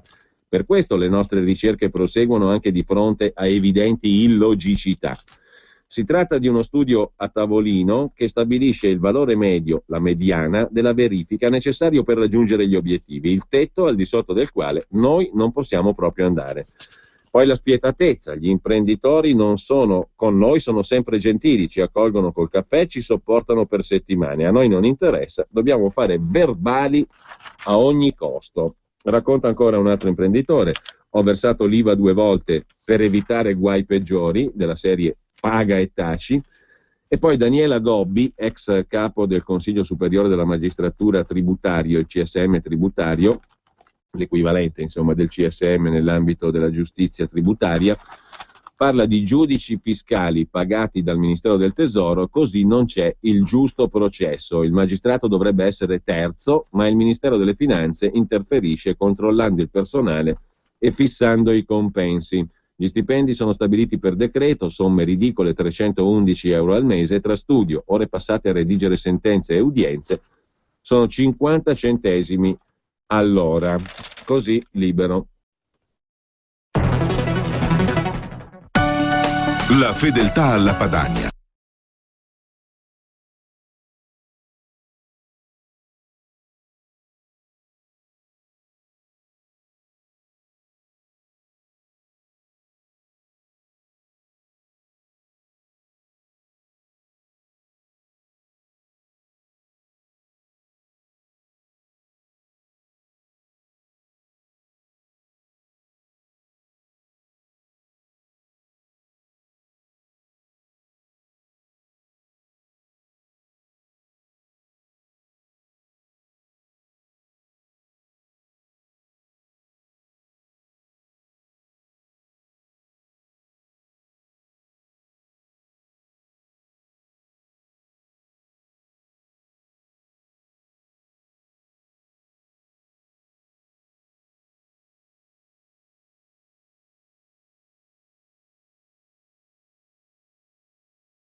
22.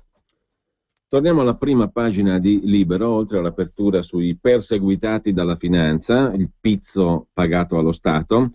C'è la questione dell'imbarazzo nel PD, raccontata da Franco Bechis. Perché? Perché il bilancio ha portato qualche sorpresa. Renzi si rifiuta di dare i soldi al suo partito, titola Libero in prima pagina. Il racconto appunto è di Franco Bechis. Che tirchio, Matteo non sgancia un euro al suo PD, tanto c'è la sua fondazione privata.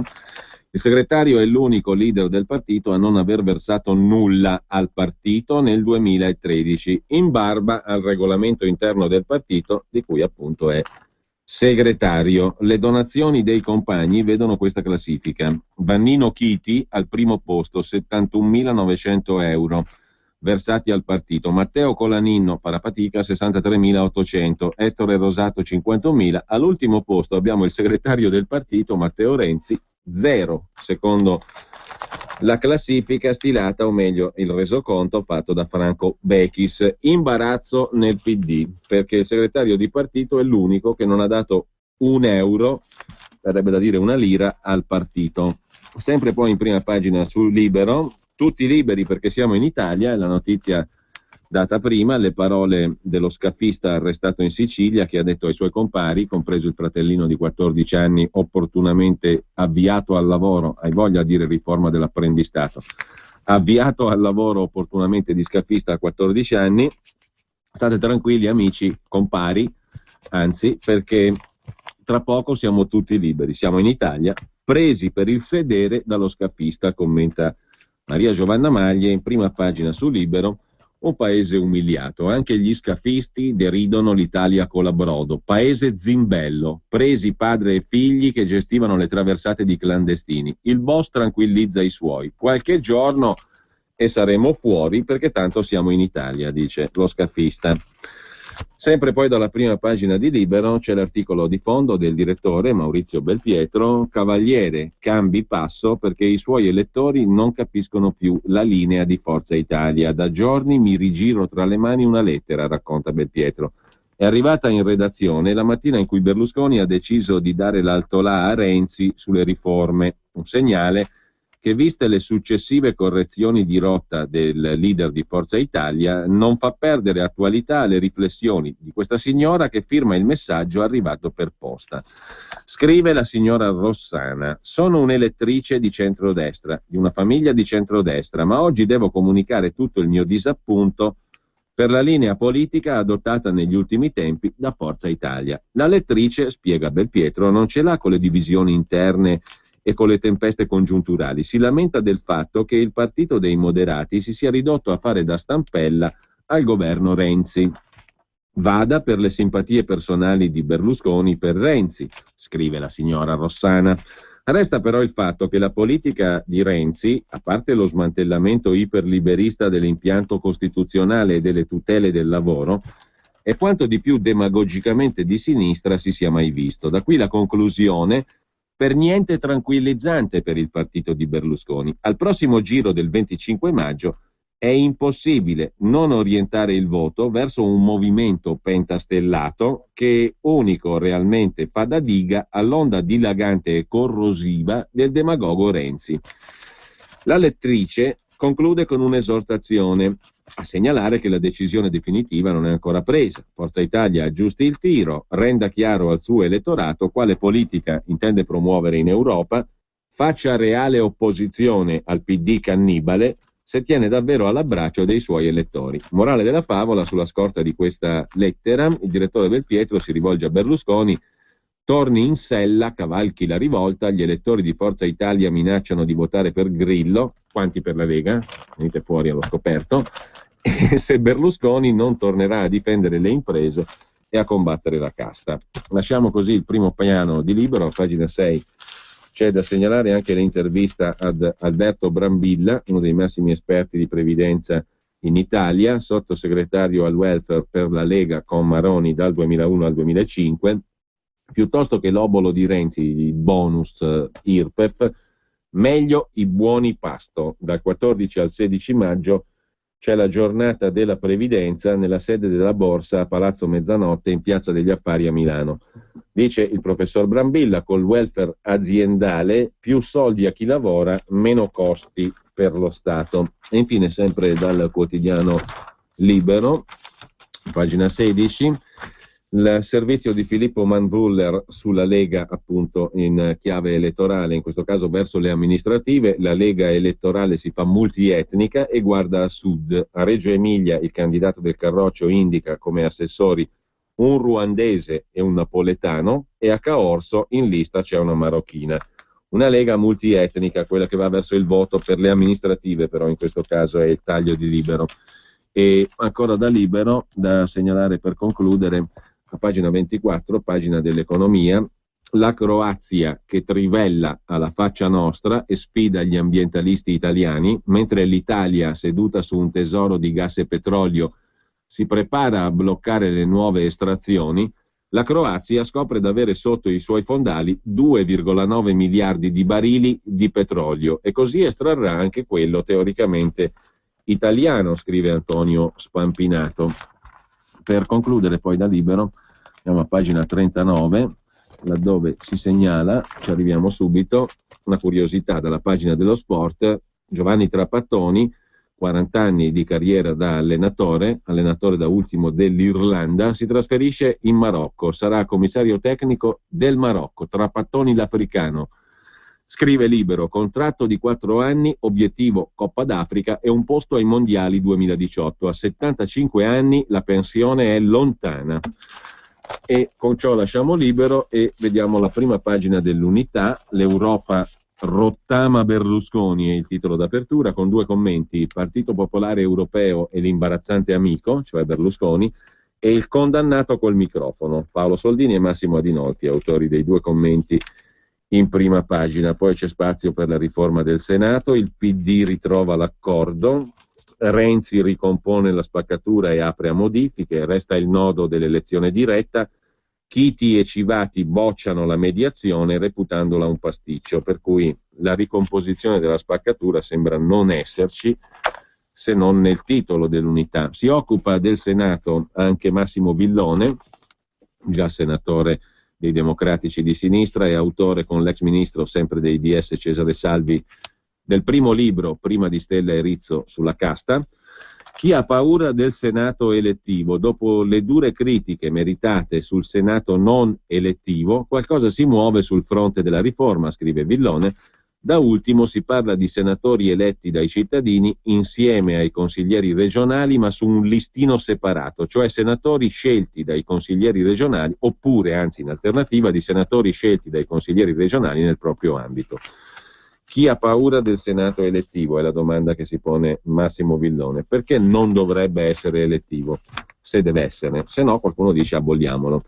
Guido Viale invece si occupa di Italia e Germania, i pugni in tasca di Grillo e Renzi. Il primo a parlarne, anzi a twittarlo, è stato Renzi. Vado in Europa a battere i pugni sul tavolo. Perché? Perché inverta la rotta rispetto alle politiche di austerità. Barbara Spinelli gli ha risposto a nome della lista Tsipras: battere i pugni sul tavolo non vuol dir niente. Bisogna avere un progetto chiaro su che Europa e il PD non ce l'ha. Per questo continuerà a navigare a rimorchio delle larghe intese Merkel-Schulz tedesche ed europee. Si è visto come li ha battuti Renzi quei pugni, supplicando la Merkel di concedergli uno 0,2% in più nel rapporto deficit-PIL rispetto a quello che Bruxelles ha deciso, scrive Viale, il che gli avrebbe forse permesso di trovare una piccola copertura meno aleatoria per il suo bonus da 80 euro, ma non certo di cambiare politica economica, e men che mai di togliere il cappio del debito dal collo del nostro paese, tanto più che mentre Renzi pietiva quello 0,2%, Merkel gli ingiungeva di cominciare a pensare alla restituzione di 50 miliardi di debito all'anno da aggiungere ai quasi 100 di interessi che già paghiamo, perché lo impone il Fiscal Compact. Renzi ha fatto finta di non sentire e Merkel, che conta sul suo appoggio dopo le elezioni europee, non c'è tornata sopra. Così tutto è tornato come prima e il governo, col fido Padoan, ha continuato ad arrampicarsi sugli specchi del Quirinale per salvare non il paese, ma gli 80 euro che devono far vincere le elezioni europee al PD. Così quei pugni, per dirla in bolognese, quelle pugnette, scrive Viale, sono scivolati nel dimenticatoio, come tutto quanto Renzi ha detto e fatto nel corso degli ultimi anni, sostituiti da nuove rocambolesche promesse. A risollevare la bandiera dei pugni o delle pugnette sul tavolo, lasciata cadere da Renzi, ci ha pensato Beppe Grillo. Anche in questo i due si assomigliano sempre più, in memore degli avvertimenti di Barbara Spinelli. Lo ha fatto con una canzoncina abbastanza stupida e brutta che diventerà il refrain del Movimento 5 Stelle, accompagnata da una coreografia di gente che batte i pugni sul tavolo. Gente arrabbiata come tutti noi, ma dove portano tutti quei pugni, quei tavoli, quella rabbia? A niente, come tutto quello che dice e fa il Movimento 5 Stelle, in particolare in queste elezioni europee, scrive Guido Viale.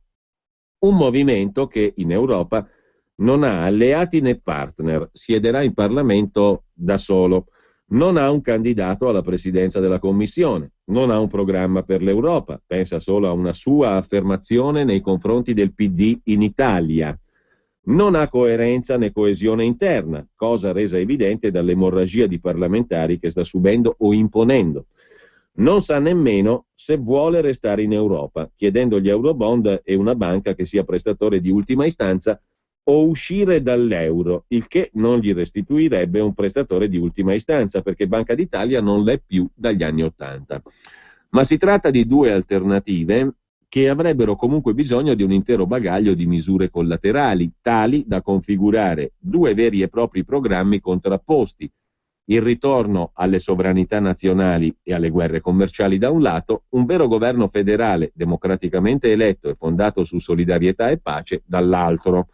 Ma su entrambi i versanti l'elaborazione programmatica del Movimento 5 Stelle è pari a zero. La verità, scrive Guido Viale, è che le elezioni europee sono una cosa seria e non un circo per misurare la propria fasulla forza muscolare. Gli unici che in Italia si presentano con un programma di respiro europeo, scrive Viale, insieme a tutti coloro che ne condividono gli obiettivi di fondo, sono i candidati della lista Tsipras. Siamo arrivati alla dunque, si può per dire, ma comunque è legittimo, per carità, non sto criticando, sto dicendo comunque che Guido Viale individua nella lista Tsipras l'unica lista credibile per le elezioni europee, dalla prima pagina del manifesto, dopo aver criticato Beppe Grillo. Il giornale invece apre la prima pagina con la solita storia, va bene, le verità di Berlusconi, Napolitano, Renzi, bla bla bla, e poi l'Italia ferma da 20 giorni, feste, ponti e vacanze ci costano un punto di prodotto interno lordo. Nelle classifiche dell'Ocse sul numero di giorni lavorati ogni anno, il bel paese finisce nelle posizioni più alte insieme a Giappone e Corea del Sud, ma qualcosa non torna, come hanno sperimentato in questi giorni gli italiani costretti allo slalom tra un ponte festivo e l'altro, tutto al rallentatore già dal 17 aprile fino alla festa della liberazione, poi di nuovo vacanza con la prospettiva di non lavorare a pieno ritmo fino al 5 maggio. Il lusso dei troppi brindisi è il titolo dell'articolo di fondo firmato dal vice direttore del giornale Nicola Porro. Un paese in crisi non può permettersi troppi brindisi. Nel mese di aprile abbiamo lavorato a scartamento ridotto, l'altra settimana era venerdì di Pasqua, non giorno di festa ma tutti lì a prepararsi, bla bla bla. Il lusso di troppi brindisi. E poi c'è il miracolo di Cécile Kyenge, messo in prima pagina dal giornale. Che miracolo è? A Papa Wojtyla spuntano 3 mani. Foto taroccate, denuncia il giornale in prima pagina. Incoraggiata dalla santificazione dei 2 papi, tra cui Wojtyla, Cécile Kyenge ha fatto il miracolo. Nella foto pubblicata sui suoi profili Facebook e Twitter c'è l'ex ministra Kyenge, quando non era neanche lontanamente deputata, ovviamente, in visita devota da Giovanni Paolo II. Nell'immagine Wojtyla ha 3 mani, 2 sono protese ad accogliere le fedeli e la terza sporge di lato. A prima vista un maldestro a fotomontaggio, e i navigatori della rete non hanno risparmiato considerazioni più o meno pacate contro il misfatto digitale. Parrebbe così, a dire il vero, perché anche la sagoma, il profilo del Papa sembra un po' posticcio, però magari c'è un'altra spiegazione alternativa e l'ex ministra Kyenge la darà. No, a prima vista, più che le tre mani, se colpisce il profilo, sembra una statua quella di Giovanni Paolo II, non una persona viva.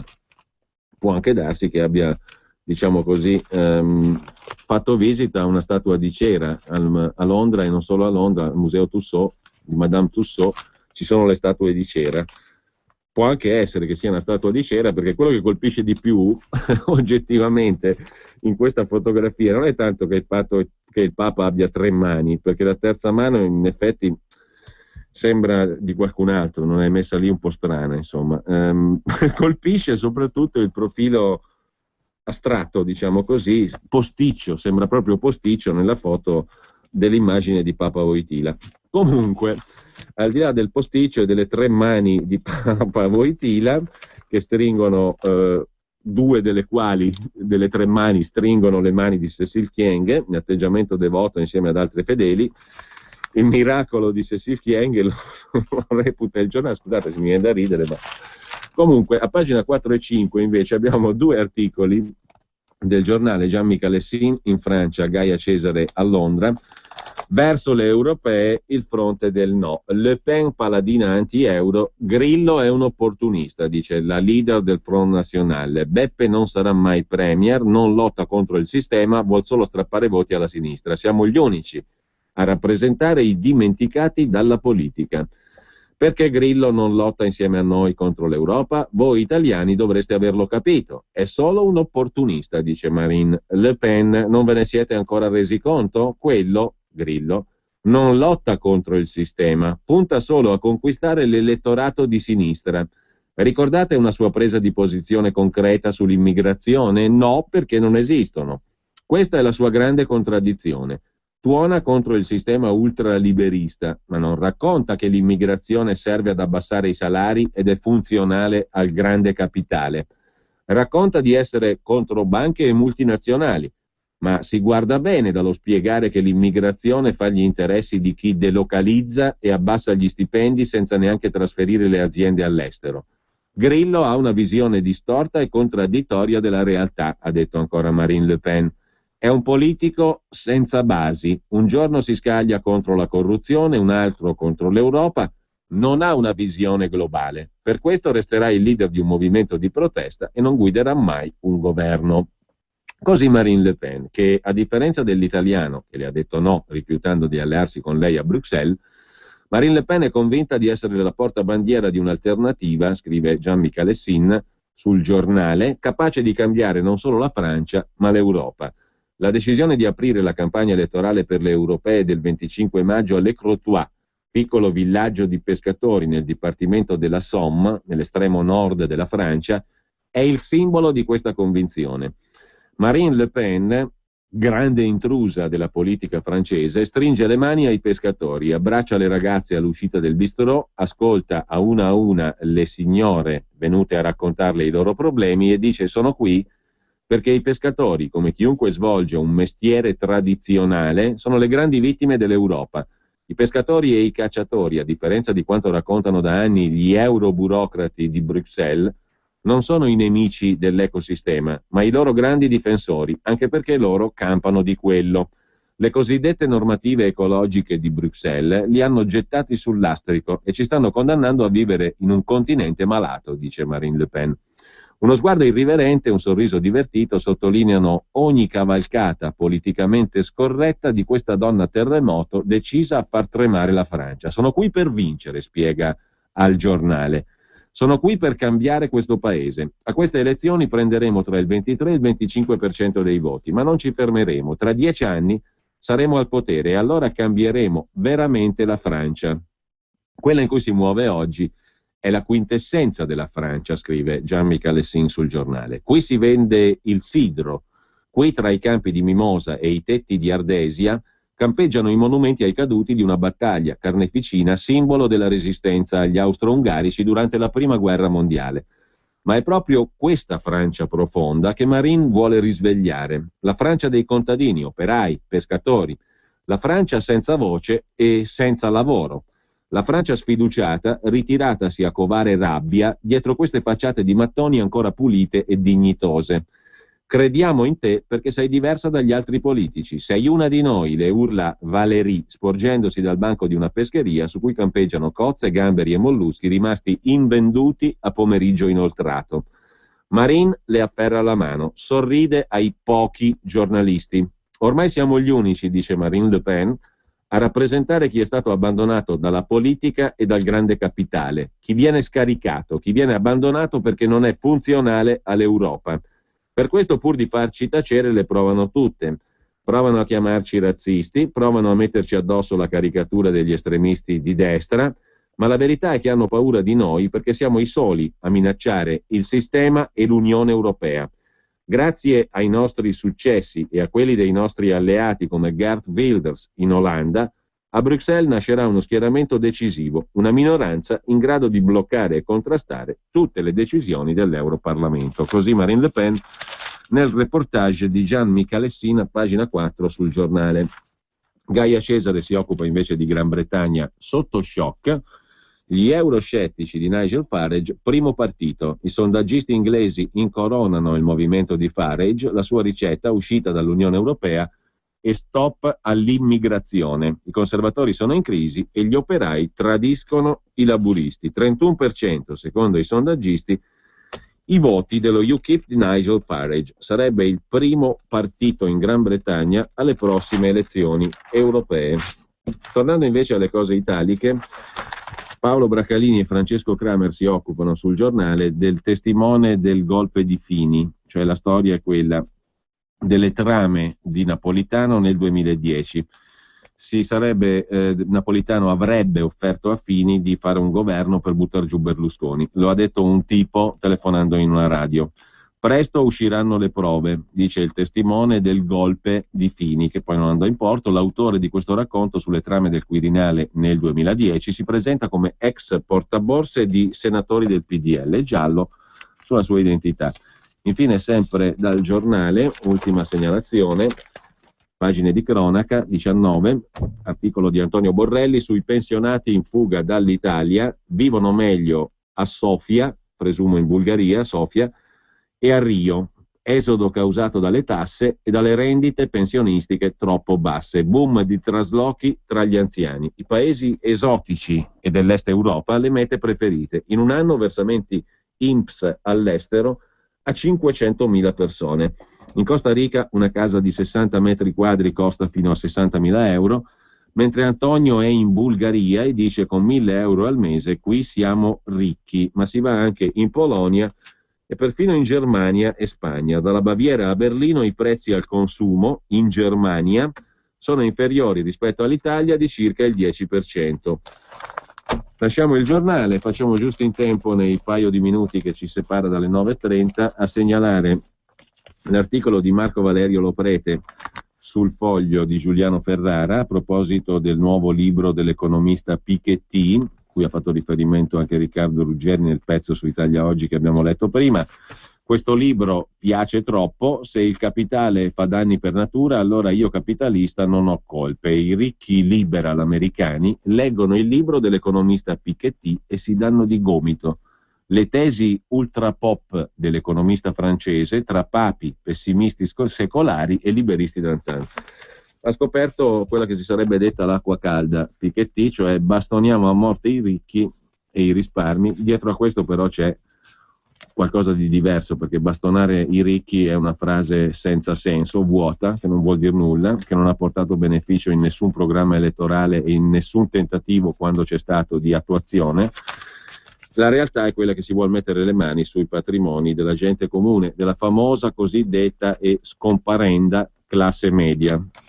Infine, sempre dal Foglio in prima pagina, Obama striglia agli europei e annuncia nuove sanzioni contro la Russia, ma ce l'ha raccontata Chiara Repubblica, sanzioni per colpire l'economia russa, non tanto perché si ha a cuore i diritti umani degli ucraini, ma chi se ne frega dei diritti umani e degli ucraini. Interessa qualcos'altro, colpire l'economia della Russia, lo dice Chiaro Repubblica nel pezzo di Federico Rampini.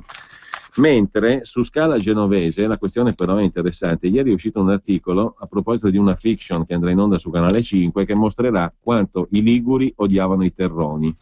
si parla proprio in questi termini, non è che lo sto dicendo io in maniera sarcastica. Si parla appunto del rapporto tra i liguri e le persone che arrivavano immigrate dall'Italia meridionale negli anni 50, nel dopoguerra, insomma, nel dopo seconda guerra.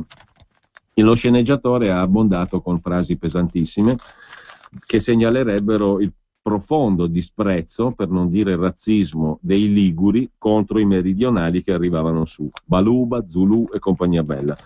Io, figlio di un catanese, in una Liguria che non ci disprezzava affatto, scrive oggi il poeta e scrittore Giuseppe Conte in prima pagina sul Secolo XIX, con un'intervista all'attore Solenghi che nella fiction a quanto pare rappresenta l'unico sindaco, presumibilmente di sinistra, che non è razzista in una Liguria piena di razzisti. La fiction con i liguri razzisti, dice il protagonista Solenghi. Sono fatti esasperati ma reali, usate l'autocritica perché è una nostra qualità di liguri, contano le palanche, non abbiamo mai fatto questioni di DNA. Mentre il poeta Giuseppe Conte dice che il sopruso non ci appartiene e verso le persone arrivate dal sud c'era sì diffidenza, ma mai disprezzo. Il più bello della spiaggia era detto il terrone, addirittura scrive Conte, che arrivò da Catania in una Liguria che non ci disprezzava.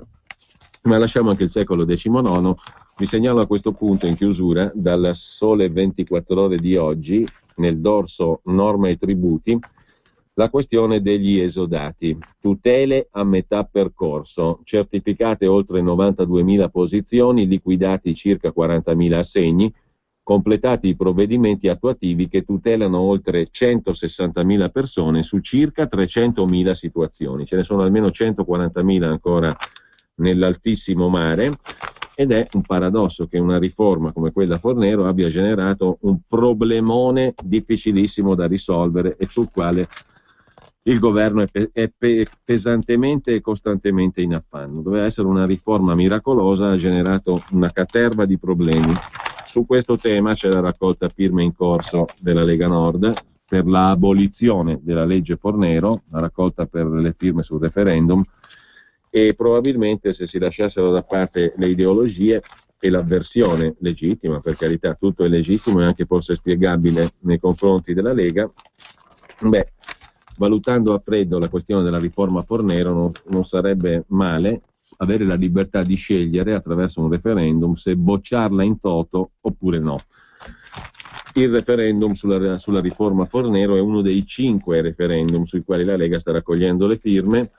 Vi invito a chiamare il numero 0266-234-234 per eventuali domande, risposte, eccetera, o a consultare il sito vieniafirmare.org. Di esodati comunque parla anche il Sole 24 Ore oggi nel dorso Norme e Tributi, con il quale noi concludiamo la rassegna stampa. Buona mattina e buona giornata naturalmente a tutti da Giulio Cainarca.